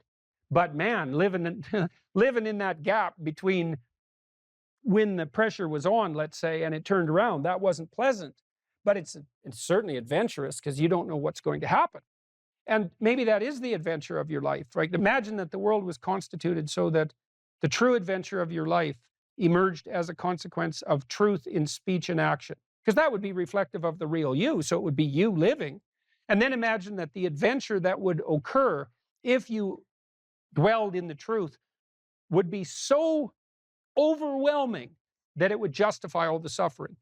And I think that's true. The great people I know are brutally truthful to themselves and other people. And they have insanely adventurous lives. And they also get more and more and more competent. I've talked to my daughter a lot about this. My daughter runs my companies. My daughter didn't know much about business when she started, and she was pretty sick too, and she didn't know a lot. And so it was easy for people who thought they knew a lot about business to pull the wool over her eyes. And but Michaela has the ability to ask stupid questions, and we've talked about that a lot. It's like, you only have to ask a stupid question once if you're alert. You ask a stupid question, and if you're in a crowd and you ask a stupid question, 80% of the people in the crowd have the same question. They're just too cowardly to ask. But you ask and then someone actually tells you, you never have to ask that question again. You're no longer stupid. If you gave 1,000 people a list of adjectives to describe themselves with, and one of the adjectives was happy and another of the adjectives was social, you'd find that those who rated themselves high on happy would also rate themselves high on social, and those who rated themselves low on happy would also rate themselves low on social. And by looking at those patterns of covariation, you can determine what the essential dimensions are of human personality. One of the dimensions is roughly happiness. That's extroversion. Another dimension is neuroticism.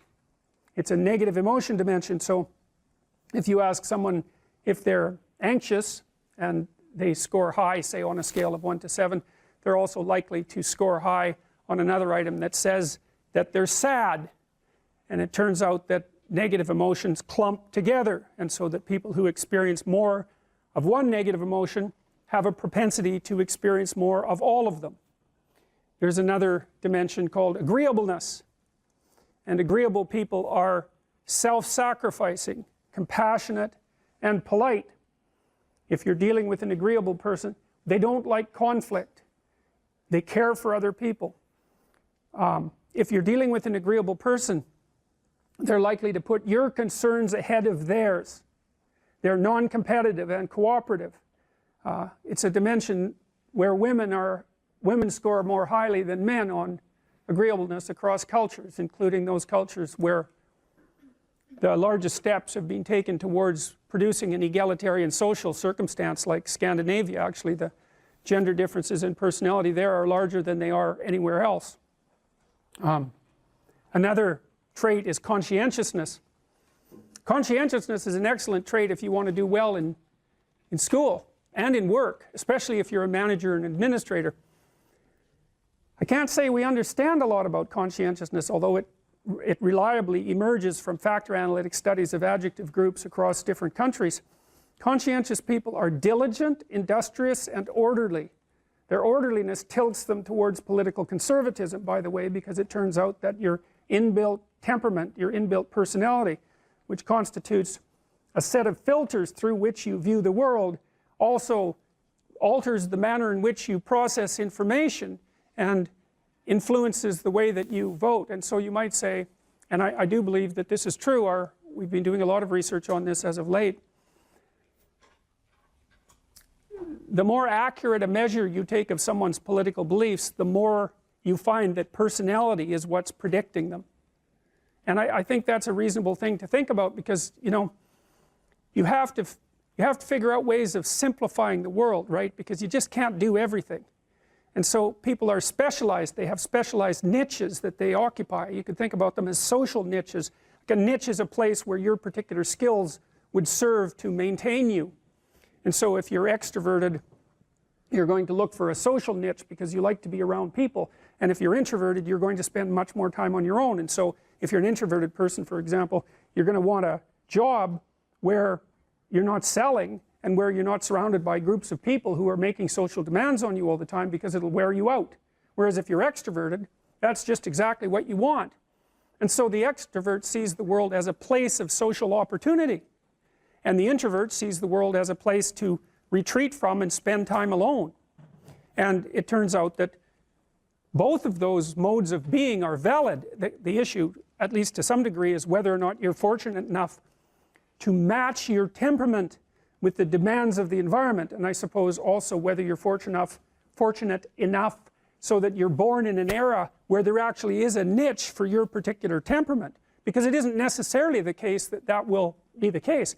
Imagine that all of these temperamental dimensions vary because of evolutionary pressure, right? So there's a distribution of extroversion, a normal distribution. Most people are somewhere in the middle, and then as you go out towards the extremes, there are fewer and fewer people.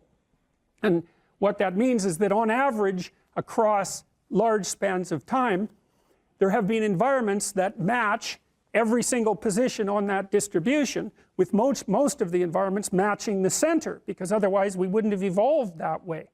And so sometimes being really extroverted is going to work well for you in a minority of environments, a minority of niches, and sometimes it's just going to be a catastrophe.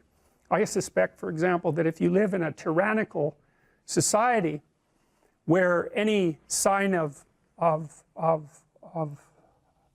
personally oriented activity is likely to get you in trouble, that being extroverted and low in neuroticism wouldn't be a very good idea, because you're going to be mouthy and happy and saying a lot of things, unable to keep your thoughts to yourself, and you're going to be relatively fearless. Now, I don't know that for sure, because we haven't done the studies that precisely match temperamental proclivity to environmental demand, but you get what I mean. So conscientious people, anyways, conscientious people are industrious and orderly. We know a little bit about orderliness. It seems to be associated, strangely enough, with disgust sensitivity, which I suppose isn't that surprising. You know, if you take an orderly person and you put them in a messy kitchen, they respond with disgust and want nothing more than to straighten it all out and organize it and clean it. And there's tremendous variability in orderliness. And as I said, orderliness predicts political conservatism. It's not the only thing, but it's certainly one of the things. The correlation between conscientiousness and grades is about 0.4. It's about 16% of the variance. It's the second best predictor of university grades after intelligence, and we'll talk about intelligence during this course too. Intelligence is actually a relatively straightforward concept.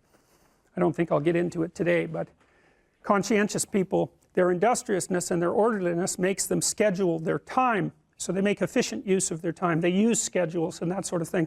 We haven't been able to figure out anything about the underlying biology or psychology of industriousness. We've tried really dozens and dozens of tests attempting to find a laboratory measure on which industrious people do better, and we failed completely. And there's no animal models of industriousness either. And so I would say it's a great mystery that remains at the heart of trait psychology. And maybe it's a human specific category, you know. I mean, you can think of sled dogs maybe of being industrious, and maybe sheep dogs and animals that work like that, but of course they've been trained by human beings. So, but it isn't obvious that animals are industrious the same way we are. I mean, industriousness involves sacrificing the present for the future, something like that. And it seems like you have to be able to conceptualize time in order to sacrifice the present for the future. One of the things that I would recommend that you do as students in this course, and maybe in every course, speaking of industriousness, is come up with a plan of attack for the course and use a scheduler. You know, if you treat your university career like a full-time job, you're much more likely to succeed. And if you keep up on the readings and you keep up on the essays and all of that, then you're much less likely as well to fall into despair when you get too far behind. Using a Google Calendar or something like that to organize a schedule for the entire semester at the beginning of the semester can be invaluable, especially if you're not very industrious, because it can keep you on track. And one of the things we know about industrious people is that they are very good at using schedules and at planning the use of their time. And so I would like to say that you should all be smarter, but I don't know how you could be smarter. We don't know anything about how to improve intelligence, and I suppose we don't really know anything about how to improve industriousness either, but I can tell you that people who are industrious come up with a strategy for solving the problem that's ahead of them, and then they do whatever they can to stick to the strategy. And so, for example, if you sat down today or tomorrow for a couple of hours, 3 hours, and you filled in a Google Calendar, whatever you happen to use, with a strategy for studying, and a list of when all your assignments are due and all of that, and when you're going to sit down and study, then you won't be in a position where you have to cram for 10 hours a day hopelessly right before, you know, an important exam. It's also a very ineffective way of studying, by the way. I mean, first of all, people who cram for 10 hours say they're studying for 10 hours, but they rarely are because, well, I can't study for 10 hours. I don't have the power of concentration that would enable me to do that for that prolonged period of time. I can manage about 3 hours of intense intellectual activity before I'm pretty done. And it's also the case that if you study and then sleep and then study and then sleep and then study and then sleep, you space it out, then you're much more likely to remember. It's also much more likely that you're much more likely to remember if you try to recall the material. And so highlighting and that sort of thing isn't very useful, but reading, closing the book, summarizing what you've read without opening the damn book, that's useful. And the reason for that is that you're practicing remembering. And that's what you have to practice. If you're practicing memorization, you have to practice remembering. You don't just go over the thing over and over. That'll help you with recognition memory, but it won't help you with recall memory. Anyways, the last trait is openness. Openness is a creativity trait. It's also associated with intelligence, in that intelligent people, and I'm speaking technically of IQ, tend to be higher and tend to be more creative, which is hardly surprising. Creative people are more likely to be liberal politically, by the way. They like novelty, they like aesthetics, they like fiction, they like movies, they like art, they like poetry. There's something about them that grants them an aesthetic sensitivity, and that's an inbuilt trait. And it's not the case, by the way, that everyone's creative. In fact, far from it. We've used the Creative Achievement Questionnaire to measure people's creativity. I'll talk to you about that later in the class. And the Creative Achievement Questionnaire takes 13 dimensions of creativity. So, you know, writing, dancing, acting, scientific investigation, entrepreneurial activity, architectural activity, cooking, there's a handful of others, singing, etc. You know, the sorts of things that you would assume that people could be creative about. And then it asks people to rate themselves on a scale from 1 to 10 on their level of achievement with regards to all those creative domains, with 0 being I have no training or proficiency in this area, and 70% of people score 0 across the entire creative achievement questionnaire. A tiny proportion of people are outliers, way out, and they're creative in many dimensions simultaneously and exceptionally creative. And it turns out, as you'll find out, that that pattern, which is called a Pareto distribution, where most people stack up at 0 and a few people are way out on the creative end, characterizes all sorts of distributions, like the distribution of money, for example, which is why 1% of the people have the overwhelming majority of the money. It's a different 1% across time. It churns, and you're much more likely to be in the 1% if you're older, logically enough, because one of the things you do as you age is you trade youth for money if you're fortunate. I don't think the trade is really worth it, but that's the best you've got. So anyways, those particular traits, you can think of those as ways that you simplify the world, right? There's lots of different places that you can act in the world, and there's lots of different ways you can look at it and survive. That's why you can be a plumber and a lawyer and an engineer, and those all work, right? Even though they're very different modes of being. And you can have different personalities and survive, as long as you're capable of finding the place where your particular filters and behavioral proclivities match the demand of the environment. And a huge part, I would say, of successful adaptation is precisely that. If you were properly oriented in life, if your spirit was in order, you'd aim at the highest thing that you could possibly imagine, and that would point you in the proper direction, and then you would attempt to treat everyone as if they had, including yourself, as if they had a value that was equivalent and related to that high order goal. And that's right. Like, why would you aim at anything other than the highest good you could imagine? It's like, why bother?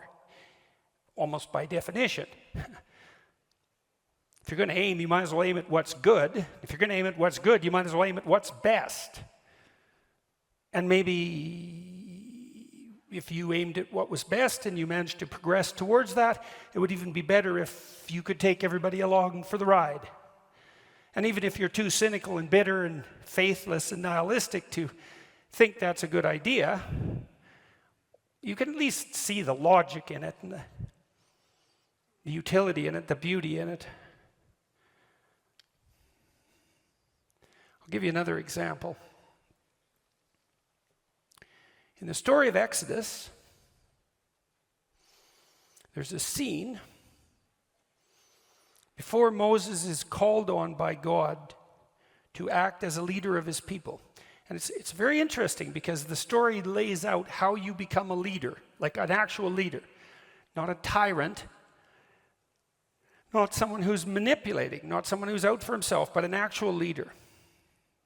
And that's a very difficult thing to get right. So in this scene, Moses is out walking along a path and minding his own business, and something sort of glimmers and gleams and glistens in the periphery of his vision, and he takes the time to deviate from his path and to investigate it. Now that's worth thinking about, because it means something like this. You know, you're going about your business and something captures your attention, something captures your interest. And that's an interesting way of thinking about it too. Something captures your interest. And that's sort of how what's interesting makes itself manifest. You can't exactly choose what you're interested in. It sort of chooses you. And then you can decide whether or not you're going to pursue it or not. or ignore it, and you can decide how seriously you're going to pursue it. But you know perfectly well, you know this from being in school, even if you know you should study for a test, if you're not interested in the subject, it's virtually impossible. You can beat yourself with a stick and you can force yourself to do it, but you're going to fight yourself, and you're probably not going to do that great a job. Depends to some degree on your discipline. Whereas if you're interested in it, it captures your attention, and then you pursue it, it's no problem. You enjoy it, like it engrosses you, and it's much easier to learn and to remember. And that's a real mystery, right? I mean, that's the sort of mystery that if you think about with any degree of seriousness, shows you how the world is constructed in a manner that's unlike what you might think. That things call to you. People often wonder how they should decide what to do with their life. And one answer to that is, well, you should see what interests you. You should pay attention to that. And there's kind of two parts to that, because things that interest you, they come in two flavors. One is positive. You're interested and engrossed. There's something you love, some opportunity that beckons, some doors that open, and you can see them, and you're eager and enthusiastic to move in that direction. And you find yourself compelled and motivated and enjoying what you're doing.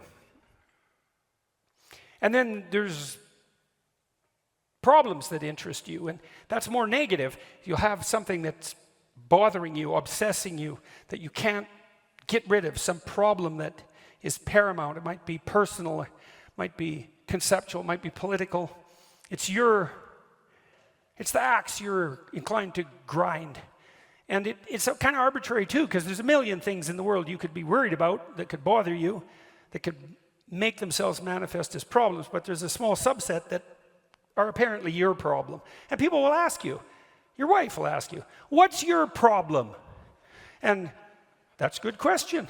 What is your problem? And you might think, well, I don't want to have any problems. It's like, well, good luck with that, first of all. And second, it's not so obvious that you'd rather not have any problems, because, well, then what would you do? And that's an interesting way to think about your problems, is that if they're your problems, maybe what you have to do is solve them. And you might think, well, I don't know how. It's like, yeah, if you knew how, it wouldn't be a problem. Right, so you have to sort yourself out to solve the problem. You'd have to learn way more than you know to solve the problem. You'd have to become way more than you are to be the person who could address that problem. But then you could see if addressing the problem calls you to be the person that you could be, well, then the problem is an opportunity too. And so then you might think, well, destiny calls to you in the form of opportunities that beckon and problems that compel. And you could take those problems on as your obligation and responsibility, and you could pursue your interests with some degree of seriousness, and who the hell knows where you'd end up. Well, the Exodus story tells you. Moses goes off the path to pay attention to this phenomenon that captures his interest. Phenomenon, the word is from a Greek word, phanesthai, which means to shine forth. And things do that in the world all the time. They capture your attention. That's what happens when you fall in love. Something shines forth. You don't choose that. It happens to you, weirdly enough. What happens to you? Well, who knows? And who knows what's behind it? It's not random. That doesn't mean it's comprehensible. So Moses goes and checks out this phenomenon, and he approaches it, and as he gets closer, he can see that it's a living form. It's a bush. It's a tree. It's on fire, and that's a strange paradox, right? Because obviously, a tree that's on fire would burn into ashes, and trees don't just stand there and burn. Although actually they do, because living things are on fire. They oxidize and they transform, and everything living is like that. So everything living is a combination of being and becoming, and that's particularly obvious in the case of living things, but it's true for everything, because nothing is static in its form.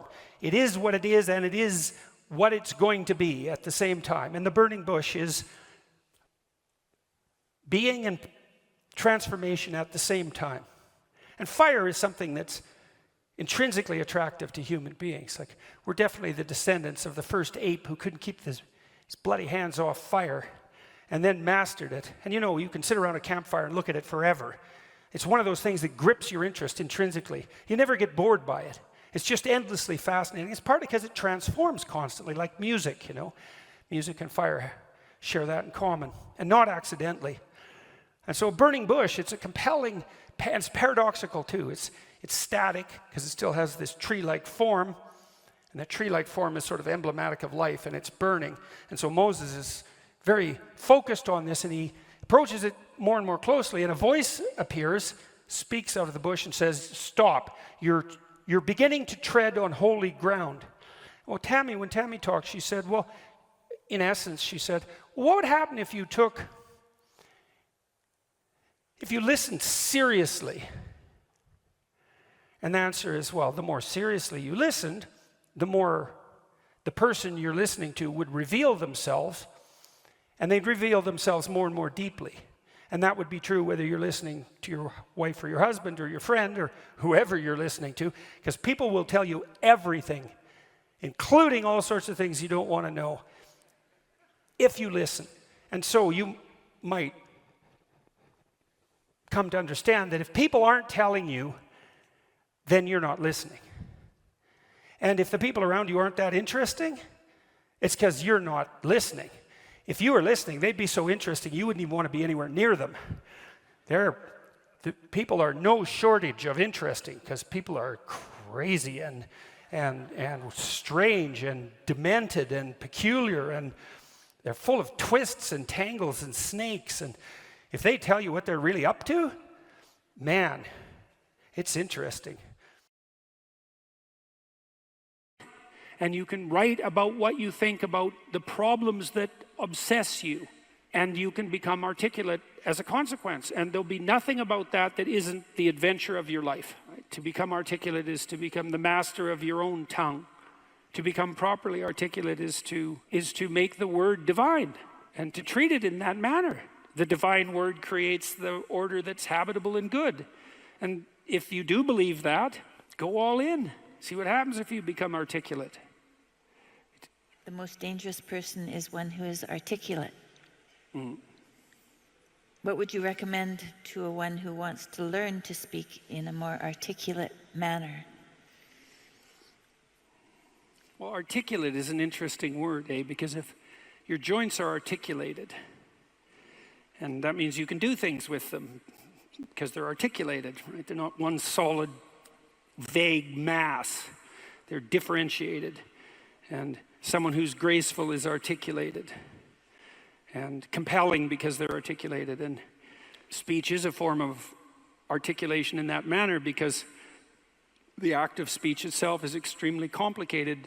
It's a very complicated motor activity, right? It's a very complicated action to dance with your tongue, let's say. It is definitely the case that there is no more exceptional form of the capacity to be dangerous than to be articulate. And one of the things that really shocks me, and part of the reason that my son and I and our co-workers developed this essay app, is that young men in particular are never taught this. Why be literate? Do you want to be competent and dangerous, or do you want to be vague and useless? Because those are your options. And I don't care what your job is. If you're a plumber, I have great respect for plumbers, by the way, and you're articulate, you can negotiate with your clients, you can introduce your coworkers, you can make a case for your employees, you can advertise your services, you can think through your problems. You're firing on all cylinders. Our whole culture is based on the idea of the supremacy of the word. Our whole culture is based on the idea that it is the word itself that extracts habitable order from chaos and possibility. And the reason our culture is predicated on that is because it's a deep truth. And to the degree that our culture actually embodies that, it works. It's a great thing to be articulate.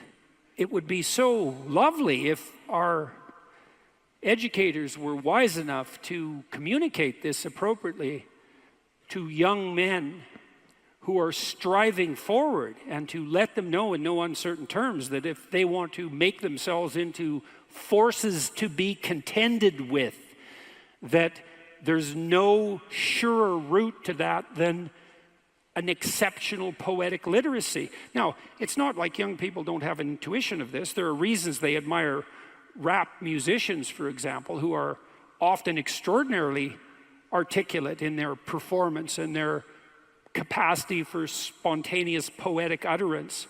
And certainly the greatest people I've met, including great warriors, you might say, are great in no small part because they're articulate. I know a former special services, special operations soldier, Jocko Willink. Some of you might know about Jocko.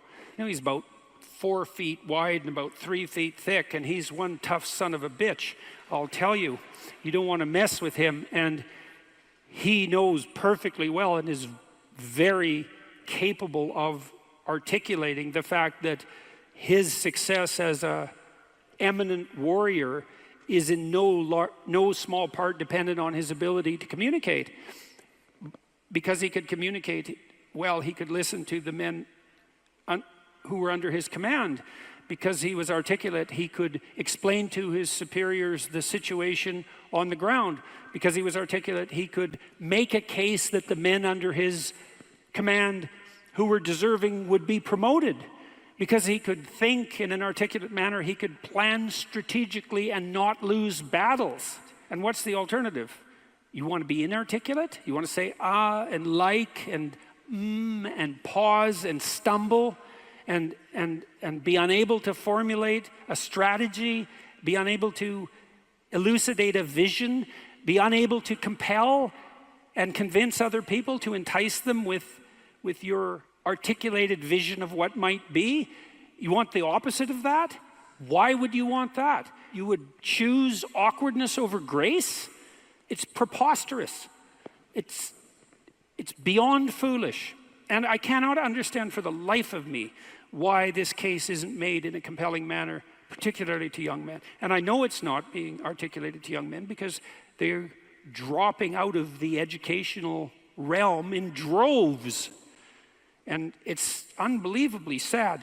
So, how do you become articulate? Well, by paying attention to what you say, you can think of this as an analogy. Imagine that you're trying to walk across a swamp, and the swamp is murky. But you know there's a path under the water, but it twists and moves. And if you stay on the path, you won't drown. The crocodiles in the swamp won't devour you. And as you walk forward, you can feel with your next step where the stone might be. And then you feel it's solid, then you take that step, and then you do the same thing with your foot again. You search and you find out what's solid, and you step on it, and you move forward in that manner. That's what you do with your words. It's the same thing. You feel, and you feel, is this the right word? Is the fact that I'm uttering it putting me together and making me intact and stronger, or is it tearing me apart and making me dissolute and weak? And you can learn to do that. I learned this in part from reading Carl Rogers, who's a great clinician, and Rogers believed that the integration of language and action was a necessary precondition for operation as an effective clinician, that you had to align what you said with who you were, and that one of the things that your clients would be evaluating you for was that capability. And you might say that someone with that capability manifests themselves as genuine and trustworthy. And more than that, I would say also as compelling and interesting, although that can be gamed. You feel your way. I noticed 40 years ago when I started thinking these things through that much of what I said actually made me feel weak. I didn't know why exactly, but sometimes some of the things I said didn't have that effect.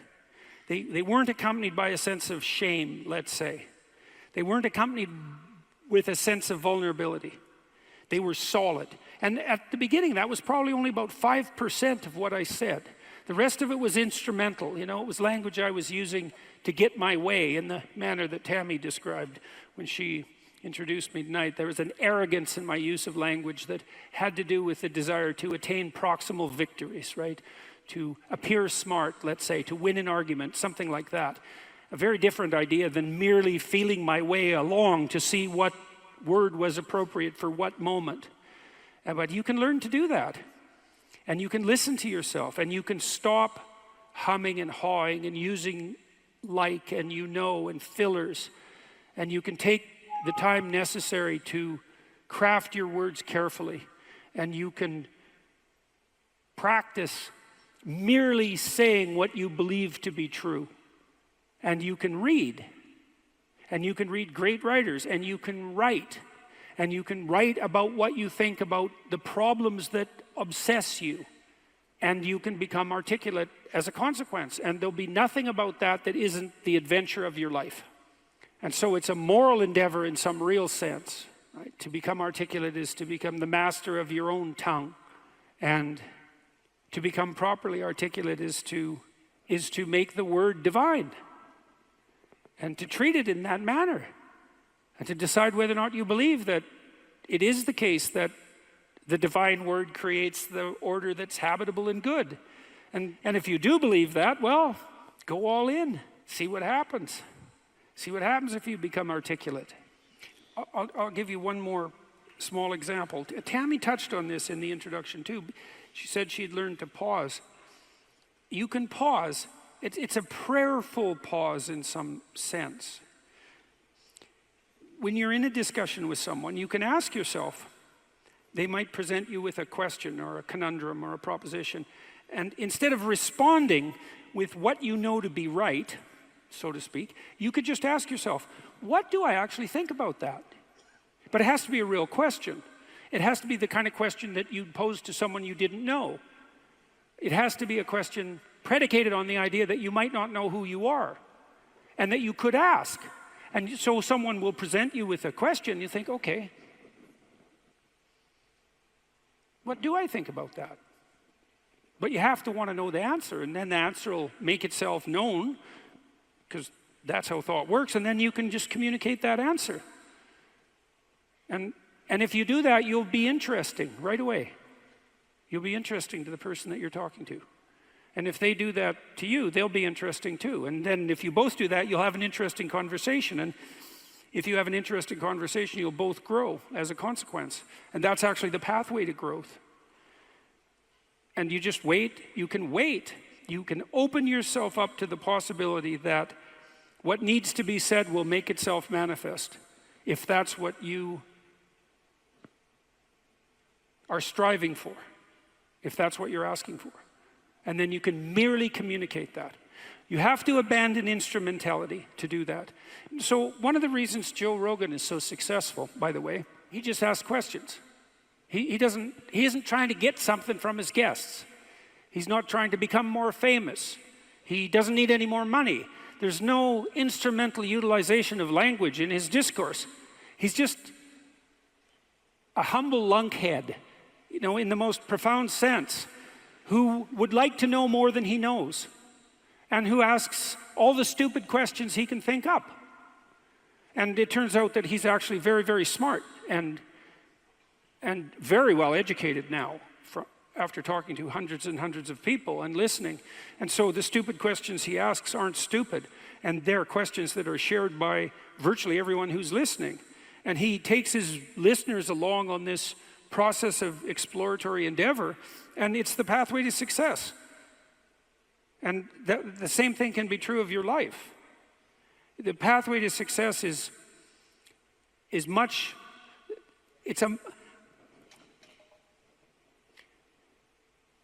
if you're guided by the spirit of honest inquiry and every word you say is reflective of what you believe to be the truth, then the pathway that you walk on is a golden pathway to success. And I know that. I know that to be true.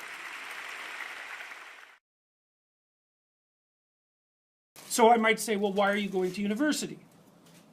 Or I might say, what are you doing right now? And then the answer would be, well, I'm sitting in class. And then the question would be, well, why are you sitting in class? And the answer to that would be, well, because I want to take this course. And why? Well, it's because I want to get my degree. So why? Well, because I want to be prepared for a career and a productive and high quality life when I get out. Well, why? Well, you can keep saying why pretty much indefinitely, and as you answer, you go farther and farther out in time scales. Now, it's a tricky thing, because one of the things I might tell you, this is a very complex cognitive problem, is, well, where should you stop? So, for example, I could say to you, do you want $100 now, or do you want 50,000 years in 75 years? You're going to think, well, I'll probably take the $100 now. Well, how about 200 years? It's like, well, I'm not going to be there. I'll take the $100 now. Well, so obviously thinking out 200 years is not that helpful. Now, you might think, well, no, you should calculate the effects of your actions on the vastest time span possible, and include the largest number of people, if you're really going to equilibrate it. But the problem is you can't do the computations, because you get this thing called combinatorial explosion happening, which is that it's like a chessboard.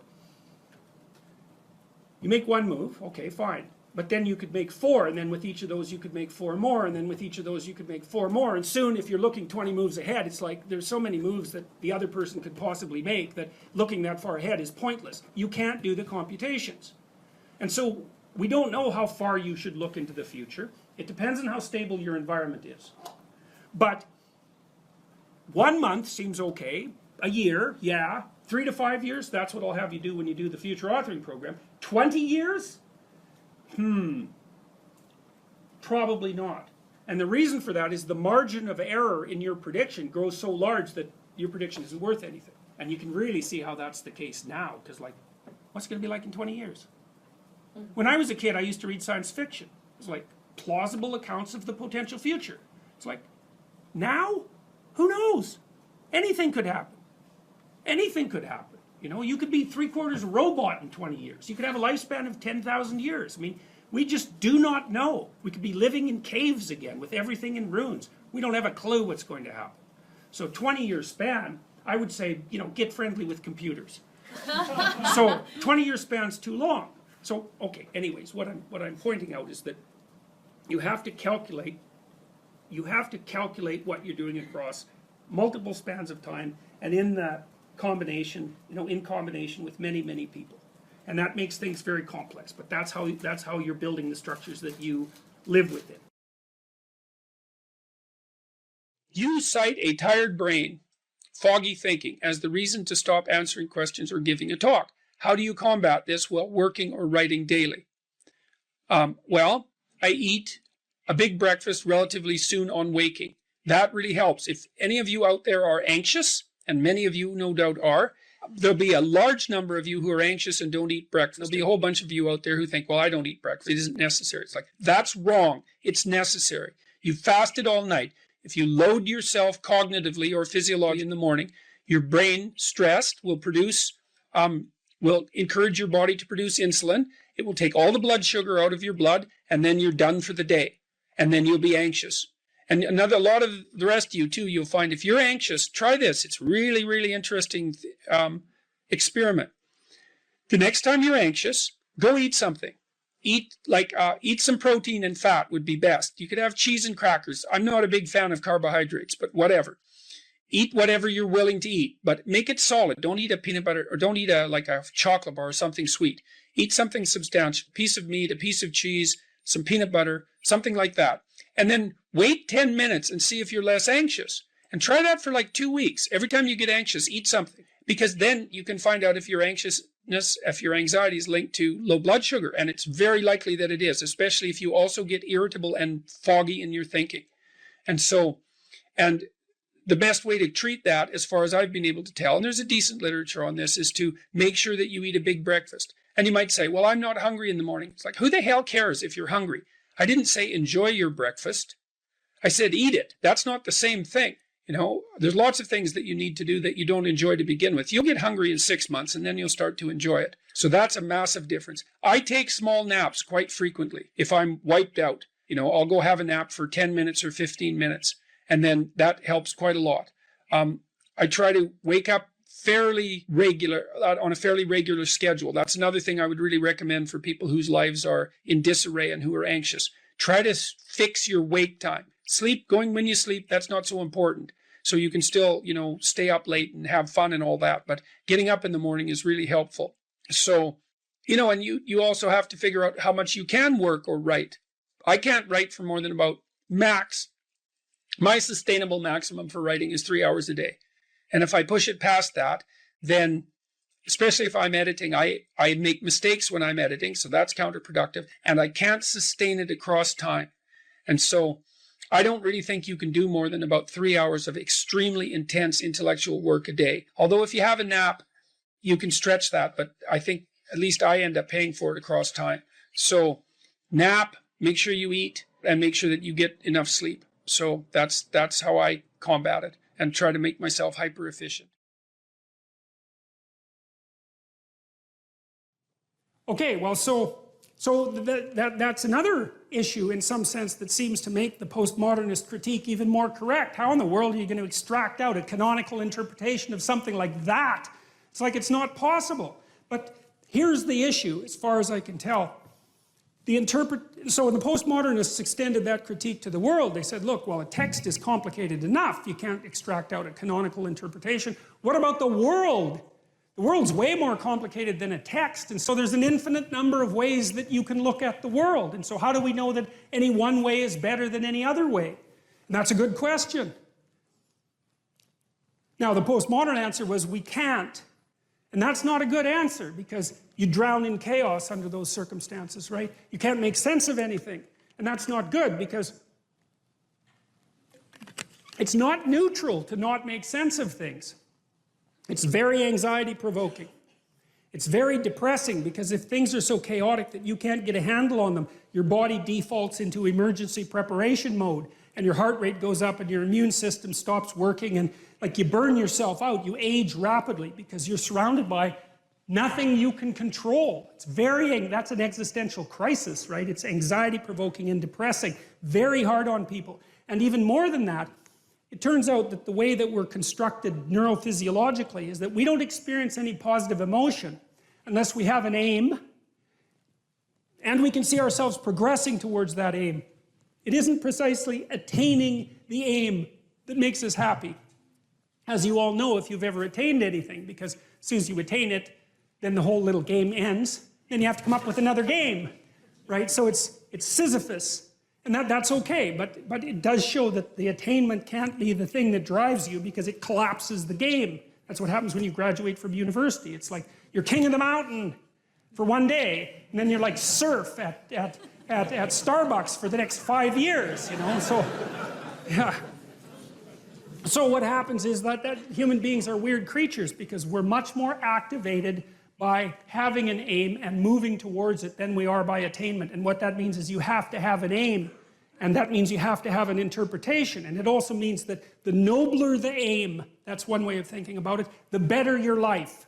And that's a really interesting thing to know, because, you know, you've heard ever since you were tiny that you should act like a good person, and you shouldn't lie, for example. And you might think, well, why the hell should I act like a good person, and why not lie? I mean, even a 3-year-old can ask that question, because smart kids learn to lie earlier, by the way. And they think, well, why not twist the fabric of reality so that it serves your specific short-term needs? I mean, that's a great question. Why not do that? Why act morally? If you can get away with something and it brings you closer to something you want, well, why not do it? These are good questions. It's not self-evident. Well, it seems to me tied in with what I just mentioned. It's like, you destabilize yourself and things become chaotic. That's not good. And if you don't have a noble aim, then you have nothing but shallow, trivial pleasures, and they don't sustain you. And that's not good, because life is so difficult, it's so much suffering, it's so complex. It ends, and everyone dies, and it's painful. It's like, without a noble aim, how can you withstand any of that? You can't. You become desperate, and once you become desperate, things go from bad to worse very rapidly when you become desperate. And so there's the idea of the noble aim, and it's not something It's something that's necessary. It's the bread that people cannot live without, right? That's not physical bread. It's the noble aim. And what is that? Well, it was encapsulated in part in the story of Marduk. It's to pay attention. It's to speak properly. It's to confront chaos. It's to make a better world. It's something like that. And that's enough of a noble aim so that you can stand up without, cringing at the very thought of your own existence, so that you can do something that's worthwhile to justify your wretched position on the planet. So now the literary issue is that, so look, you take a text, you can interpret it a variety of ways, but that's not right. This is where the postmodernists went wrong, because what you're looking for in a text, and in the world for that matter, is sufficient order and direction. So then we have to think, well, what does sufficient order and direction means? Well, you don't want to suffer so much that your life is unbearable, right? That just seems self-evident. Pain argues for itself. I think of pain as the fundamental reality because no one disputes it, right? I mean, even if you say that you don't believe in pain, it doesn't help when you're in pain. You still believe in it, right? You can't pry it up with logic and rationality. It just stands forth as what the fundament of existence, and that's actually quite useful to know. Say, well, you don't want any more of that than is absolutely necessary. And I think that's self-evident. And then you say, well, wait a minute, it's more complicated than that. You don't want any more of that that's necessary today, but also not tomorrow, and not next week, and not next month, and not next year. So however you act now, better not compromise how you're going to be in a year, because that would just be counterproductive. That's part of the problem with short-term pleasures, right? It's like act in haste, repent at leisure. Everyone knows exactly what that means. So you have to act in a way that works now and tomorrow and next week and next month and so forth. And so you have to take your future self into account. And human beings can do that. And taking your future self into account isn't much different than taking other people into account, right? Because I remember there's this Simpson episode, and Homer downs a quart of mayonnaise and vodka. And he says, Marge says, you shouldn't really do that. And Homer says, that's a problem for future Homer. I'm sure glad I'm not that guy.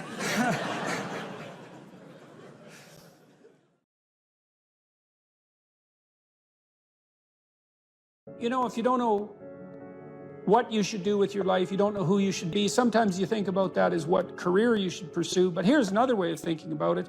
It's kind of a SEAL's ethos that Congressman Crenshaw detailed out. Here's some things you could be. Those are my words. These are his. You'll be someone who's never late. You will be someone who takes care of his men, gets to know them, and puts their needs before yours. You will be someone who does not quit in the face of adversity. You will be someone who takes charge and leads when no one else will. You will be detail-oriented, which you discuss a lot in later sections of the book, always vigilant, attentive. You will be aggressive in your actions, but never lose your cool. You will have a sense of humor, because sometimes that is all that can get you through the darkest hours. You will work hard and perform, even when no one is watching. You'll be creative and think outside the box, even if it gets you in trouble. You're a rebel, but not a mutineer. You are a jack of all trades and master of none. And then you follow that a little later with this paragraph, these paragraphs. Be aggressive enough to kill the enemy, but immediately calm enough not to scare the little old lady. You'll be that man who's mentally tough enough to operate in horrific chaos, then immediately transition to tranquility, all without mentally breaking. You will effectively transition from hyper-masculine aggressor to gentle caretaker. You'll be both a warrior and a gentleman. The qualities that made SEAL leaders great were rarely physical in nature. They listened. They empowered their team to be successful, carefully entrusting individuals with additional responsibility. It's a real conservative ethos there. They highlighted good performance publicly and criticized bad performance privately. And so, well, you know, those are lists of virtues, and maybe they're not the only list of possible virtues, probably not. But if you're lost and you don't know where to start, practicing, you know, you also talk about this idea that this is an Aristotelian idea, you know, that we are our habits. We become what we practice. And imagine if you're lost and you're listening, you think, well, you find some things admirable. Well, you could practice those things, and you can practice them locally and minimally in your own relationships, and you can start to get good at them. And as you get good at them, well, you get better at them, right? And then you can broaden out the scope of your action into a wider purview. So you said here too, let's go for another quote here. Throughout your life, this is very practical advice too, and I think it's very wise from a therapeutic perspective. Throughout your life, you have people you look up to. Okay, so let's think about that. You look up. What does that mean? Why up? Well, up is something that beckons from a distance. It's like a light on a hill, and we automatically assume that those who we admire are people we look up to. So that specifies a distance and a direction, and it's uphill. It's up toward a higher vista, let's say. So there are automatically people who elicit that spirit in you. You have noticed the way. Might also imply that there's some sense of struggle required to get to that point, because it's easier to go downhill than it is uphill. Yes, definitely. That's right. It's an uphill trek. And it also implies judgment, because if someone's above you, then they also serve as a judge, or you serve as a judge in relationship to them, because you compare yourself unfavorably with them. And that can also inspire you to tear them down. That's really the story of Cain and Abel, and that's a major story. You have noticed the way a teacher, parent, coworker, mentor, or friend interacts with others, and you come away thinking, that behavior simply works better. They are respected, admired, and successful. And you find yourself wondering why that is. You do if you're a little bit humble instead of being envious, right? Because otherwise you think, well, that damn crook, he just stole his position, and that's why he's got it. But if you're a bit humble, you might think, well, no, that guy looks successful. Maybe he knows something I don't. You are noticing attributes and character traits that are good and worth aspiring to. You are noticing attributes that make certain people more successful than others. You are noticing what a hero looks like. And in the process, you are discovering a path made up of desirable personality traits that helps you ascend in social hierarchies. That's Jacob's ladder, by the way. That ladder that is the hierarchy to the good. That's the vision Jacob has of the pathway to God, is that it's a hierarchical structure with the thing that's ultimately good at the pinnacle, by definition, right? The best of all possible goods. And then there are intermediary structures all the way up, and beings inhabiting those structures. And this isn't metaphysical. It's like if you find someone you admire, the reason you admire them is because they're higher up in that heavenly hierarchy, so to speak, than you are. And your whole nervous system tells you that. You're compelled to listen. You're compelled to pay attention by the action of your own unconscious mind.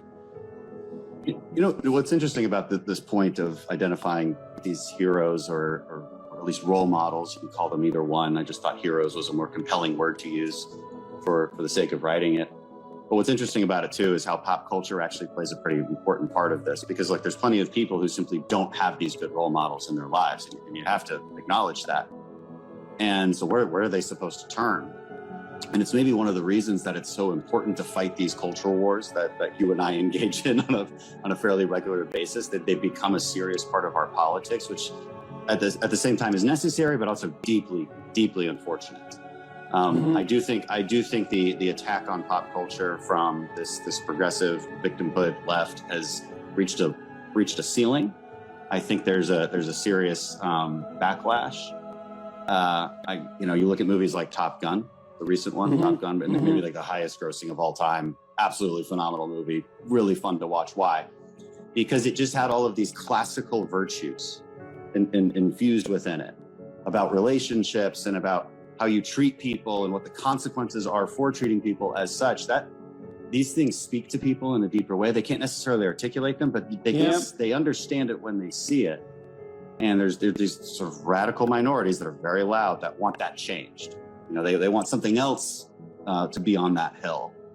But people react against it because it's not true. There's no truth to that. Yeah, well, yeah, and something cries out from inside of them then, and that can be appealed to by a storyteller. I saw the same thing in the Marvel Avengers series, is that there is a return to any wide range of classical virtues, certainly brotherhood, a kind of a military ethos, sacrifice, a striving upward, certainly masculine virtues, the combination of the Hulk and Iron Man, for example. There's a monstrous element to the Hulk, but he's a hero in a strange sense, and he's also the revitalizing force for Iron Man when he just about dies, and that's all. The reason those movies were so necessary and so attractive is because they are, in fact, addressing a radical conceptual void in the culture, and it's a void that you're addressing in your book, especially with your appeal, trifold appeal, let's say, to duty, responsibility, and humor at the same time, right? Which is a kind of stoicism in the face of catastrophe. You know, so, because this is a big problem in life. Imagine you're aiming for something and then something happens to make it impossible, or you find out that it's the wrong thing because you were aiming in the wrong direction. Well, so then what do you have to rely on to set you right? It's not your aim, obviously, but it might be your capacity to take new aim, and that's bloody well dependent on your character. That's for sure. And so I don't think there is a more fundamental aim than what you should be, and there's no better way of characterizing what you should be than that you should fortify your character.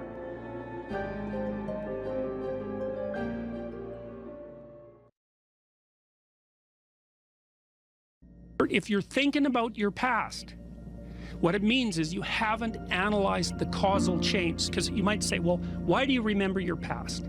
Well, you might say, well, it's in order to have an objective, record of the past. It's like it has nothing to do with that. There's only one reason you remember the past, and that's to be prepared for the future. That's why you remember the past. And so what you're supposed to do is take the past and extract out from it wisdom. And wisdom is the ability to avoid stumbling blindly into ditches. Here's a time in my past I stumbled blindly into this horrible ditch and terrible things happened to me. You need to take that apart. You need to figure out, how was it that events conspired with your participation, voluntarily or involuntarily, so that that terrible consequence emerged. You need to know why that happened and how you could react differently in that situation. And as soon as you do that, your brain will leave it alone. It won't obsess you about it anymore, because the anxiety-producing parts of your brain are basically trying to tell you where there are obstacles in your environment. Don't go there, there's fire.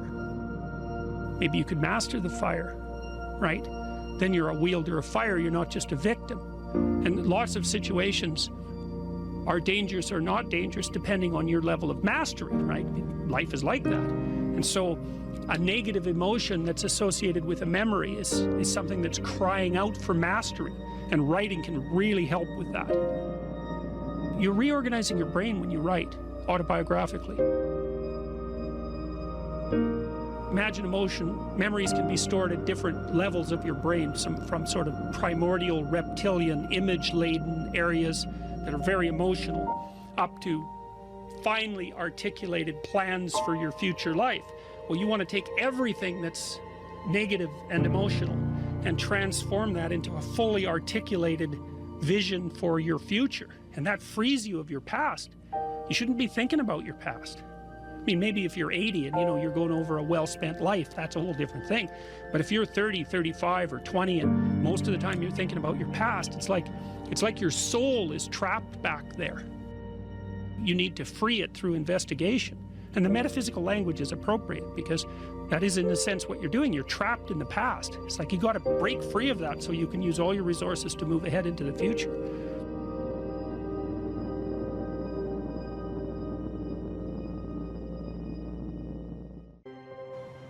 Imagine someone that you treat well, that you love, then try to treat yourself that way. You got to detach from yourself a bit. You got to think, okay, well, I'm a person among other people, and I deserve at least as much respect as a person among other people, and I should be trying to help myself across time. And instead of being self-contemptuous and self-destructive, I need to take care of myself as if I'm potentially valuable, and to lay out my life that way. And so that's what that chapter is about. And it's hard for people, you know, they don't take care of themselves as well as they should. And I don't mean, you know, take care of yourself. I mean, that isn't what I mean. It's like, it's not a moralistic attack. It's like, it's an encouragement to give yourself a bit of the benefit of the doubt. Take care of your room, take care of your things, like have some respect for yourself. It's like there is a lot of potential within you, and there's many things that you can do, and you're necessary more than you think to the unfolding of things. Like if you make a bunch of bad decisions, things get worse, not just for you, like things get worse.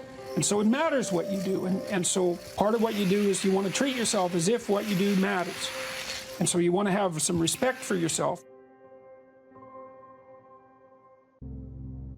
Young people like to think about ways to change the world, right? And that's actually a positive part of their development. It's a stage that the developmental psychologist Jean Piaget called the messianic stage, and he associated that with late adolescence. While young people want to change the world, the problem is that that's been harnessed into attempts to change other people. But that isn't what you should do. If you want to change the world, you should change yourself. In the sense that Alexander Solzhenitsyn said when he analyzed the Soviet Union, he said, don't be thinking that the line that divides good from evil runs down a political spectrum or countries or something like that. It runs down right down the middle of your soul. And if you want to sort out the world, then what you do is you sort yourself out. It's a serious business. They say it's more difficult to rule yourself than to rule a city, because you're complicated and there are horrible monsters inside of you that need to be tamed and to be brought into alignment and submission so that you can be a powerful and useful person. And instead of rushing out there to change the world by changing other bad people, that they should look inward and sort themselves out properly. And if you have a memory that's more than 18 months old, approximately, and when you pull that memory up to mind, if you still have an emotional reaction, that means you haven't fully articulated the memory. You haven't analyzed it causally. You haven't freed yourself from its grasp, and you're carrying it like a weight. And your brain responds to that. Like the more weight you're carrying like that, more baggage, let's say, the more of the stress hormone cortisol your brain produces. And cortisol makes you old. Divide your life up into 6 epochs. And then divide each of those, that might be, say, birth to kindergarten, and then maybe elementary school, and then maybe junior high school, however you want to do it. And then to write about the emotionally significant events in each of those epochs, and then to describe their effects on you, and then to analyze how you did in those situations, what you might have done differently, what you might do differently in the future, to straighten out your past. And you know, people are very, very, very, very tough. And it turns out that if you face things, that you can put up with a lot more than you think you can put up with, and you can do it without becoming corrupted. And she did recover quite fully, and much as a consequence of her own machinations, because she figured out what was wrong with her and then took the necessary steps to fix it, which is nothing short of a bloody miracle as far as I'm concerned.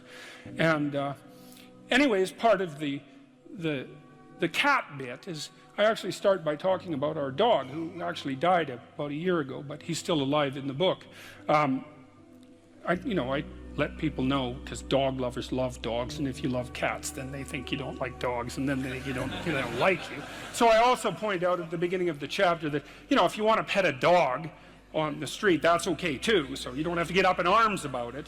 But the idea is that, you know, you have to be alert when you're suffering. You have to be alert to the beauty in life, the unexpected beauty in life. And that's kind of what I was trying to get across with the idea of the cat. There's this cat that lives across the street from us called Ginger, and Ginger's a Siamese cat. And cats really aren't domesticated, technically speaking. They're still wild animals, but they kind of like people. God only knows why, but they do, you know. And so Ginger will come wandering over, and our dog looks at her, but they're friends, and she rolls over on his back, and Seiko used to, you know, nose her a bit, and then she'd kind of mosey over and let you pet her if she was feeling like it that day. And you know, you have to look for those that little bit of sparkling crystal in the darkness when things are bad. You have to look and see where things are still beautiful and where there's still something that's sustaining. And you know, you narrow your time frame and you be grateful for what you have, and that can get you through some very dark times, and maybe even successfully if you're lucky. But even if unsuccessfully, then maybe it's only tragic and not absolute hell. And you can do that, you know, in the worst situation. You can make it only tragic and not hell. And there's a big gap between tragedy and hell. You know, there's nothing worse at a deathbed than to see the people there fighting.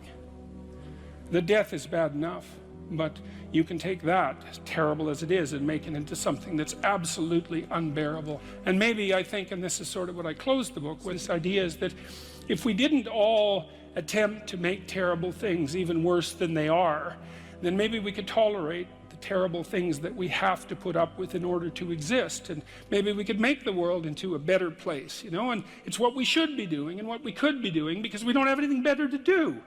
And that's what the book is about. And I wouldn't consider myself either naive or particularly optimistic person. I don't think I'm either of those. But this is actually an idea, this is one of the only ideas that I've ever found that I really believe to be rock solid. I actually think that it's true. And it's very optimistic, because it says you can use your sense of meaning to calibrate your progress through life. But there's rules. You have to aim at the highest possible good that you can conceive. Now, and that's subject to update, because what the hell do you know? But you start by aiming at the star you can see rather than the dimmer one that you can't yet perceive. And then you decide that you're going to do that honestly, right? That's a big decision. So the first decision, I think, in some sense, is a decision of love.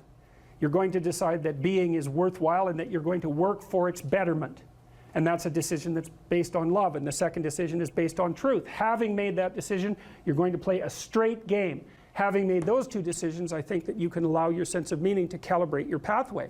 And then what's so interesting is that you hit a state that's as close to paradisal as you're going to hit right away, because being engaged like that, it's better to be engaged in the solution of a complex problem than not to have a problem at all.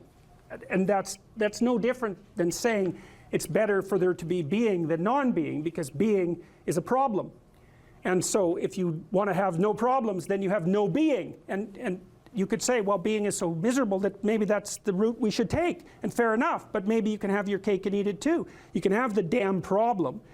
It can be a problem worth solving, and you can be so engaged in solving the problem that it justifies the fact that the problem exists.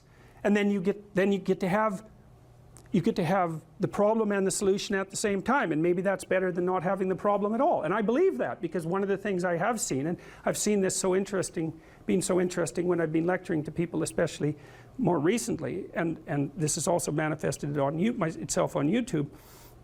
I'm talking to people a lot about responsibility, and it's young men in particular that seem to be responding to that. And I think that's partly because I think that young women, in some sense, have their responsibility map already laid out for them.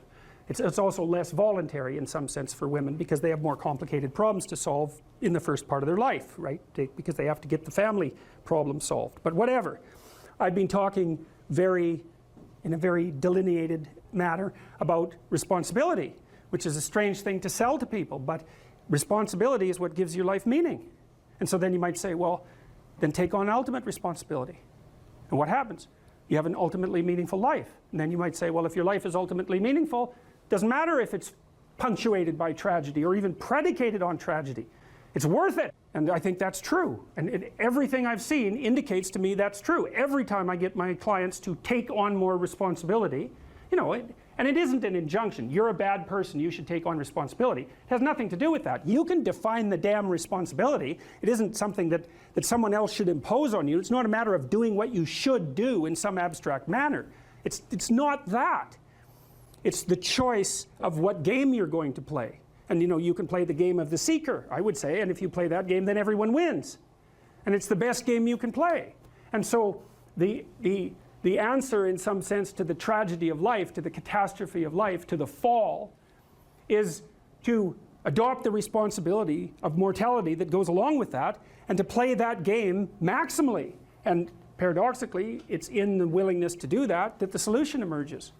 And I don't, I have done my best with every single thing I've talked to you guys about. I have done my best to do what Dostoevsky does in his novels, which is I make a proposition and then I spend months or years trying to figure out if I can take the bloody thing apart, if there's something wrong with it, because I want to find out. I want to hit it with a hammer and see if it breaks. And what I've been trying to do is to tell you all the things that I've gathered, let's say, or laid out or articulated or discovered over the last 30 years that I have not been able to break with the biggest hammer that I could take to them. And I guess that's the fundamental one, is that I believe that the idea that lurks in these images, derived from very different cultures, it's the same idea. Life is suffering. Right. Indisputable. What do you do about that? You voluntarily accept it and then strive to overcome the suffering that's a consequence of that. And you do that for you, and you do that in a way that makes it better for other people. And then that works. And one question might be, well, how well does it work? And the answer is, the only way that you can find out is by trying it. That's it. That's the existential element of it. The proof is to be derived by the incarnation of the attitude in your own life. No one can tell you how it will work for you. It's the thing that your destiny is to discover that. And you have to make the decisions to begin with. It's like, because you can't do this without commitment. You have to commit to it first. That's the act of faith that Kierkegaard was so insistent upon. You have to say, I'm going to act as if being is good. I'm going to act as if truth is the pathway to enlightenment. I'm going to act as if I should pursue the deepest meaning possible in my life. And there's reasons to do none of those. They're real reasons. So it's really a decision.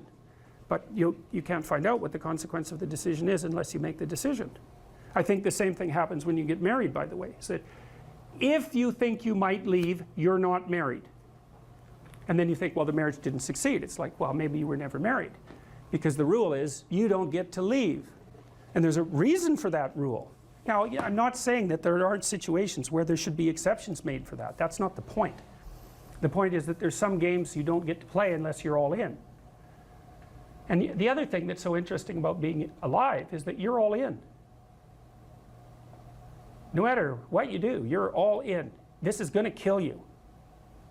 So I think you might as well play the most magnificent game you can while you're waiting.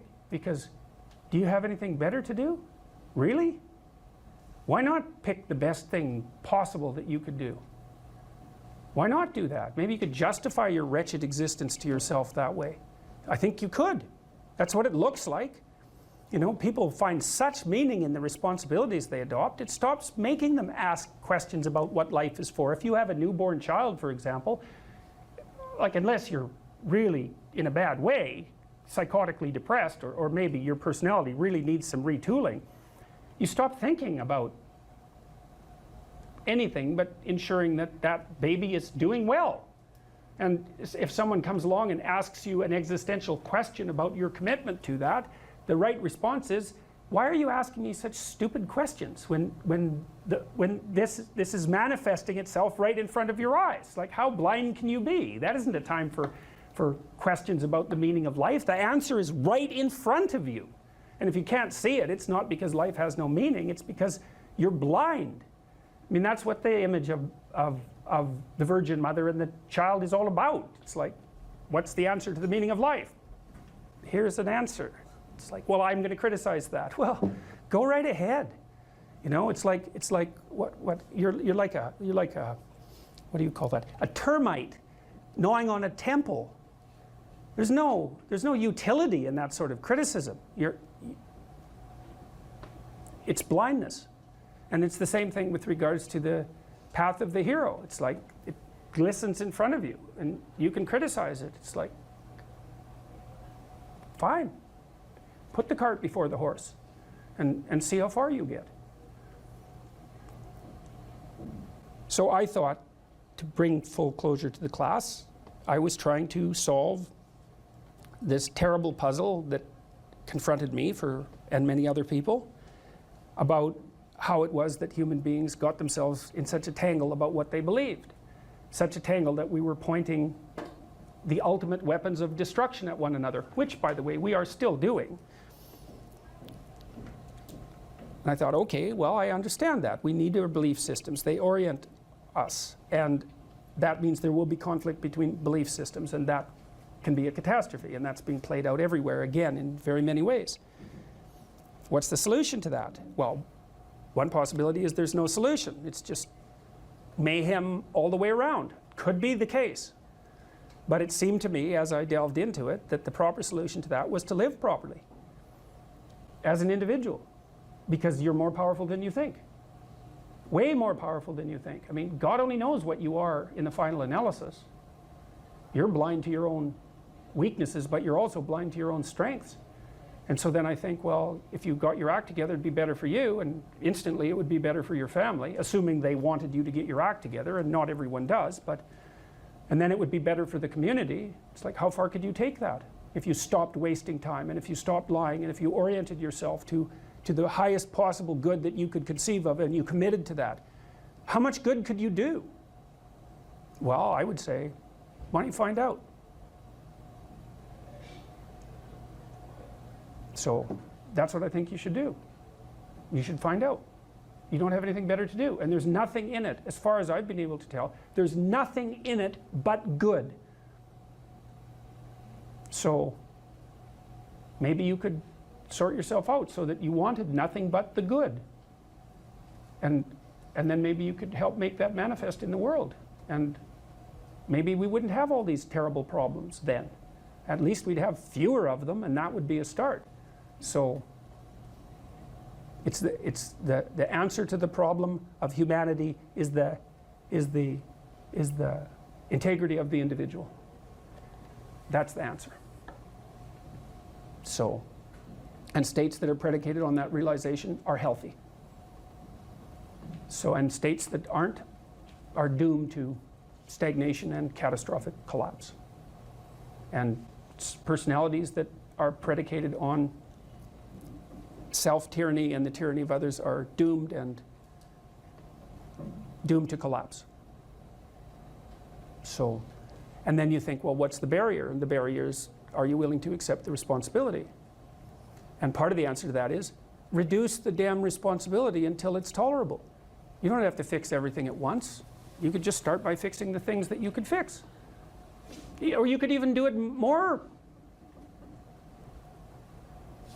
You could do it with even less self-sacrifice. You could start by fixing only the things that you want to fix. God, you can get a massive way that way. So do it. See what happens. That's what you should have been taught in university right from the beginning. It's like, aim at the highest good. Tool yourself into something that can attain it. And go out there and manifest it in the world. And everything that comes your way will be a blessing. And so all you have to do is give up your resentment and your hatred. I know that's a hard thing to give up because you have plenty of reason for it. That's probably a good place to stop. So it was a pleasure. What has been your experience with dealing with these men who have these nice guy tendencies, who can't stand up for themselves, who their moms raised them to be this type of anti-man? Yeah, well, sometimes that can also be temperamental, right? Because if a man happens to be high in agreeableness, this is also true of women. They're much more conflict averse and they're nicer in their temperament. So if you get an agreeable boy, let's say, who also has a doting mother, then you might have that problem. There's other ways of having that problem, but that's one way. Well, when I saw people like that in therapy, they were often resentful and angry and passive aggressive and getting in their own way, often to spite, whoever was doting on them, let's say. And so the first thing I would do is listen to why they were there, and then start to unpack that anger and then start to work with the individual to figure out how to voice that. You know, you have to separate out what's old history and useless and what's just narcissism and infantilism from genuine concerns. But if you listen to people, they will sort that out for themselves. That's one of the cool things about being a therapist, is if you listen, that happens more or less by itself. And then as a behavioral psychologist, you know, maybe someone like that would need a raise, but would be afraid to ask their boss. Well, we just practice that. It's like, okay, well, first of all, why should your boss give you a raise? Like, there might be good reasons. He doesn't want to lose you because you're a good worker. Well, are you a good worker? And if you weren't, well, we'd solve that problem. Put yourself in a position where you deserve the raise. Okay, well, now you're too timid or you're too unskilled, because you have to differentiate those two things too, because some people who can't stand up for themselves actually don't know how, whereas others are afraid, and some are both. And so you have to figure out, so some of it's skill training. Well, how do you actually ask your boss for a raise? Well, you tell the truth. That's the best way. You say, look, you know, here's what I'm doing. Here's why it's really useful for you. It looks like I'm somewhat underpaid in this role. That's demotivating me, possibly. I also have other options. I think I need, you know, 15% more, and I'm interested in moving up, and here's what I'll do for you if you do that. And so, you know, think about it. And then if your boss doesn't do that and all that's true, well, then you should be assertive enough to find another job. Or maybe you look for another job before you even ask for the raise. Put your CV together, right? Update it so you're not afraid to look for another job. All this is strategic thinking. That was another thing that was really fun about clinical work.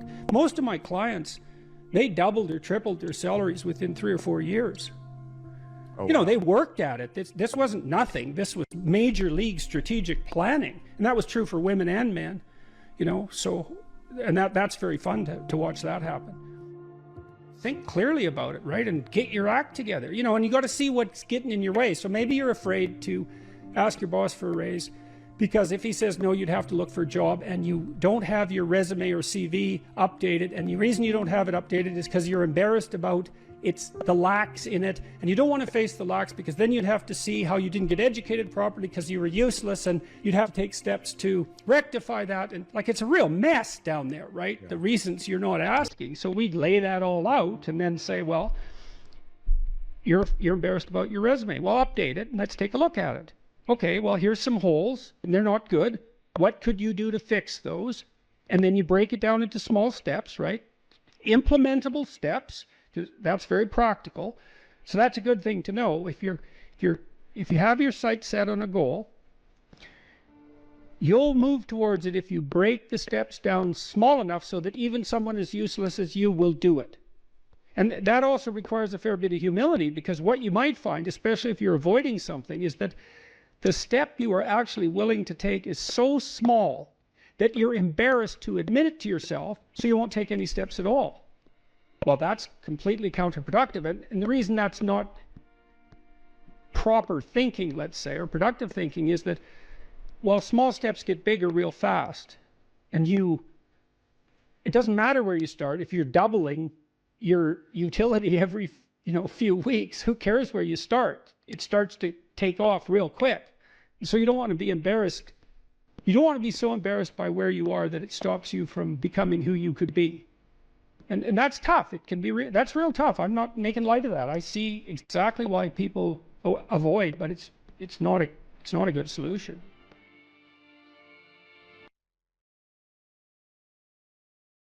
Agreeableness is a very difficult personality dimension to understand, I think, partly because it's difficult to dissociate from neuroticism and as well from extroversion.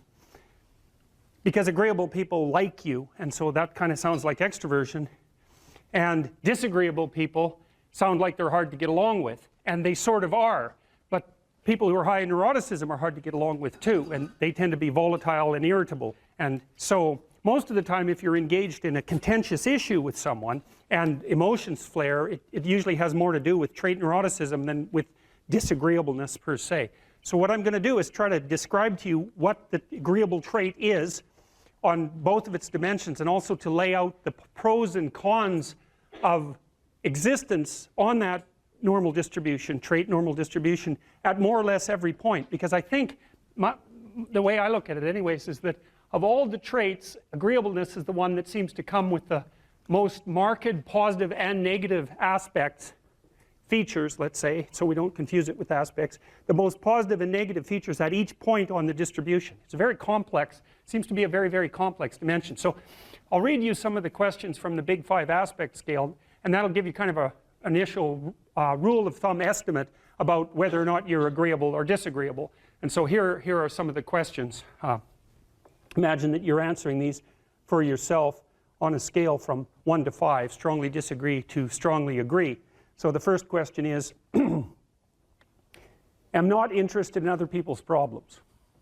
So if you are interested in other people's problems, that tilts you towards agreeableness, and I believe that's agreeableness is divided into compassion and politeness, which also sound like very positive things, right? Because everyone wants to be compassionate and everyone wants to be polite, and so you might say, well, is that a virtue? Are those virtues, with the other end being actually negative, to be not compassionate, not polite? It's certainly worded that way, and that's actually a mistake, because we know that these traits are normally distributed, roughly speaking, right?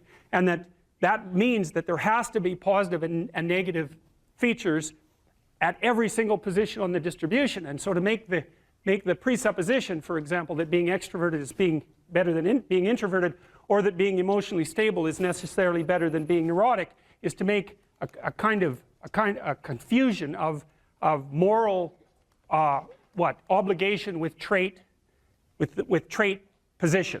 You have to assume that there's advantages and disadvantages all the way along, or the distribution wouldn't have set itself up that way, especially because these seem to be biologically instantiated traits. So anyways, if you're interested in other people's problems, they like to unburden themselves to you, you care about it. That's a mark of compassion. If you're more or less indifferent to other people's stupid problems and you wish they just get on with it, then you're less compassionate, you're harsher and more, well, at the extreme, more callous. Let's see. Respect authority. That's politeness. That's part of agreeableness. Rarely, let's see.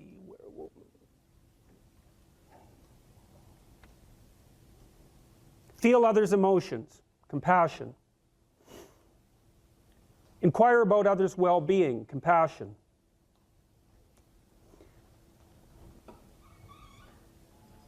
Can't be bothered with others' needs. Take advantage of others. That's disagreeable, obviously. Sympathize with others' feelings. Avoid imposing my will on others. Wait for others to lead the way. Okay, I think all of those were associated with trait agreeableness or disagreeableness. So let's think about this for a minute. So I'm going to tell you how I conceptualize agreeableness. The first thing you want to know is that women are more agreeable than men, about half a standard deviation. And that's approximately enough so that if you took a random male and a random female out of the population and you tried to guess who was more agreeable and you guessed the female, you'd be right about 60% of the time. So, but what's interesting about that, and this is something also to keep in mind, is about normal distributions, you know. So imagine you have a normal distribution so that most people are in the middle, and then you have another normal distribution, male and female, and mostly they overlap. But you see out here and out here, they don't overlap at all. And so even though on average men and women aren't that much different in terms of their levels of agreeableness by the group, if you go out and you look at the extremes, they're very different. So all of the most agreeable people are women, and all of the most disagreeable people are men. And the thing is, the extremes are often what matter rather than what's in the middle. And so one of the ways that's reflected in society, by the way, is there's way more men in prison. And the best personality predictor of being imprisoned is to be low in agreeableness. It makes you callous. Now you might think, well, what's the opposite of compassion and politeness? And the answer to that is, I think it's best sort of conceptualized as a trading game. So let's say that we're going to play repeated trading games. And if you're very agreeable, then you're going to bargain harder on my behalf than you're going to bargain on your own behalf. Whereas if you're very disagreeable, you're going to do the reverse. You're going to think, I'm in this trading game for me, and you're going to take care of your own interests, where an agreeable person is going to say, no, at best this is, at worst this has to be 50-50, but I'd like to help you every way I can. Okay, now so you kind of understand that. Now the advantage to being agreeable then is that you're good in teams and you're very much likely to give other people credit. The downside of being agreeable is that you're not very good at putting forward your own interests. And so one of the things that predicts salary across time, for example, is agreeableness, and it predicts it negatively. And so it's part of the reason why women get paid less than men. And this is something for the women in the class to really listen to, because how you get paid across time depends on a very large number of things, right? It depends on your skills and your abilities and your position and your social network and all of that. But the other thing it depends on is whether or not you actually go ask for money, or maybe that you don't even ask, because actually you don't ask for money. You tell people that you need to be paid more, or something they don't like will happen. And I don't mean as a threat. I mean that you have to be willing, when you're negotiating, to have an alternative. You go talk to your boss, who isn't going to give you money, because everyone wants money, right? It's a competitive game. You're going to have to go there and say, look, here's what I do. Here's why it's useful. Here's why you have to give me more money. And this is my opportunities if you don't. And then you're not taking your boss's money anyways, because it's very frequently the case that he's working for a whopping big company. But he needs an excuse to give you money, because everyone's asking for money all the time. And so you have to put your case forward powerfully and disagreeably. Now, you don't want to do it too disagreeably, because then he's going to think that you're a son of a bitch, and maybe he's not going to give you anything, and maybe you'll get fired for being mouthy and all of that. And that certainly happens to people who are too disagreeable. You got to get the balance right. But it's definitely the case. And the other thing that happens to women that's also worth noting, and this is probably because they're higher in negative emotion, is they tend to underestimate their own utility in business settings, right? Because if you're trying to evaluate what you're like, and you're more tilted towards negative emotion, then the things that you do that are wrong are going to stand out more on the foreground than the things that you do that are right. So if you go into a negotiation and you're uncertain already because you have self-doubts, and then you're agreeable in the negotiation, what's going to happen is that you're not going to win as often. And winning in a business setting or in a career development setting means more opportunity for promotion and more revenue generated. Now, the downside of that, of course, is as you climb the business hierarchy is that you also have to take on more responsibility. And that responsibility is sometimes unpleasant as well, especially to people who are agreeable, because you're not necessarily liked if you're in a position of authority. And agreeable people really like to be liked. It's their primary motivator, because they're concerned about the maintenance, I would say, of intimate, positive relationships. And that also makes them conflict avoidant. The hallmark of true sovereignty is the willingness of the elite, let's say the talented, the productive, the blessed, the gifted, to justify the unequal division of talent by serving to ameliorate the catastrophic suffering of the dispossessed. Now, Nietzsche warned about that, right? He thought that Christianity would devolve in some sense into the woke nightmare that it has devolved into. But I think he failed to give the devil his entire due. And the notion that the highest is the highest because it voluntarily serves the lowest, that's a deadly idea. And I don't think it's an ideological idea at all. I think it's an idea that removes the paradox of human existence. And so there's that, but then there's another insistence in both Judaism and Christianity, and I'm not saying it's limited to those doctrines, by the way, that the way to deal with suffering is not to avoid it or to circumvent it with a shallow hedonism, but to face it intensely, head-on, and voluntarily in its full manifestation. And so one of the things I've realized about the Passion story, which Jung regarded as an archetypal tragedy, and in some sense a limit case, right? A story so tragic that you cannot write a more tragic story. Right. Is that it drags the observer, and so that's all of us in Christendom, through the entire catastrophe of human existence, right? So it confronts you with the mob that's after you, that you are also part of. It confronts you with moral relativism in the shape of Pontius Pilate. It confronts you with the oppression of the totalitarian state of foreigners, let's say, in in the guise of Rome. It confronts you with the betrayal of your best friend.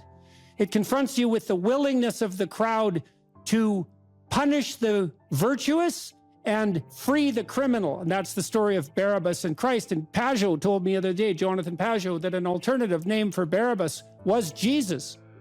And that what the crowd did was pick the political revolutionary over the spiritual leader. And that's perfect. And then it confronts you with the reality that we all face our own mortality, and too early. And the fact that sometimes the innocent and virtuous are punished. And so and then of course there's the horrible, tragic, torturous death, all of that. And that's all signified by the image of the crucifix and what we're doing to ourselves, even though we don't know it. I'm speaking mostly psychologically, although somewhat theologically, is that we're exposing ourselves to the ultimate catastrophe of human existence, while simultaneously manifesting the faith that if we face that unflinchingly, that will resurrect us instead of killing us. That's quite powerful. It's something, man. It's something. It's something I've been puzzling out for, well, a long time, but particularly for the last 6 months. I'm going to write about that in my new book. And when I talk to my audiences about that, and I would especially say this has an impact, again, on demoralized young men, and say, look, we don't know the limits to the expansion of your personality if you're willing to face things without deception. And that's a variant of that radical honesty we were already talking about. Don't live by lies. Well, life is rife with injustice, atrocity, and suffering. And so what do you do with that? Do you avoid it? There's good physiological evidence, by the way, that if you take two groups of people and you subject one group to a stressor involuntarily, and you get the other group to take on the stressor voluntarily, that the pattern of psychophysiological response is entirely different. It's entirely different emotionally, motivationally, and in terms of the damage it does. And so the involuntary imposition of a threat is stressful and damaging, but the voluntary acceptance of a threat is invigorating and revivifying. Now, it would be nice if we could be optimistic. And I think, again, the problem with being optimistic is that it's naive. So then the question is there an optimism that's not naive? And I think there is. And the optimism that's not naive is in just a visualization of how strong people can be. So one of the things that I tell people, I told my students in my class in Maps of Meaning, here's a goal. You want to be the person at the funeral of your father that everyone can rely on. How would that be? You want to be the person who's broken and useless and adding to the misery in the corner. And look, I'm not making light of people's grief. I understand grief. But who do you want to be when there's a crisis? Right? Do you want to be the person that everyone can turn to for strength? It's like, why the hell not? Why not that as a goal? That'd be a good goal, because then if there's a crisis, and there will be, it won't be such a bloody crisis, because there'll be someone there that can deal with it. So when I went and talked to these people at the funeral home, I envisioned that. I thought, okay, well, this is something you have to contend with if you're going to be alive and adult. You have to contend with death and suffering, and you have to be ready for it. And you have to be there for the person, because that's all they're going to have. And so there's a goal, man. And in this time of nihilism, it's what's the point of life? People ask, and they're taught that at universities. What's the point of life? Everything's interpretation. Humanity's a cancer on the planet. Well, how about no? How about not that? How about that there's something to us?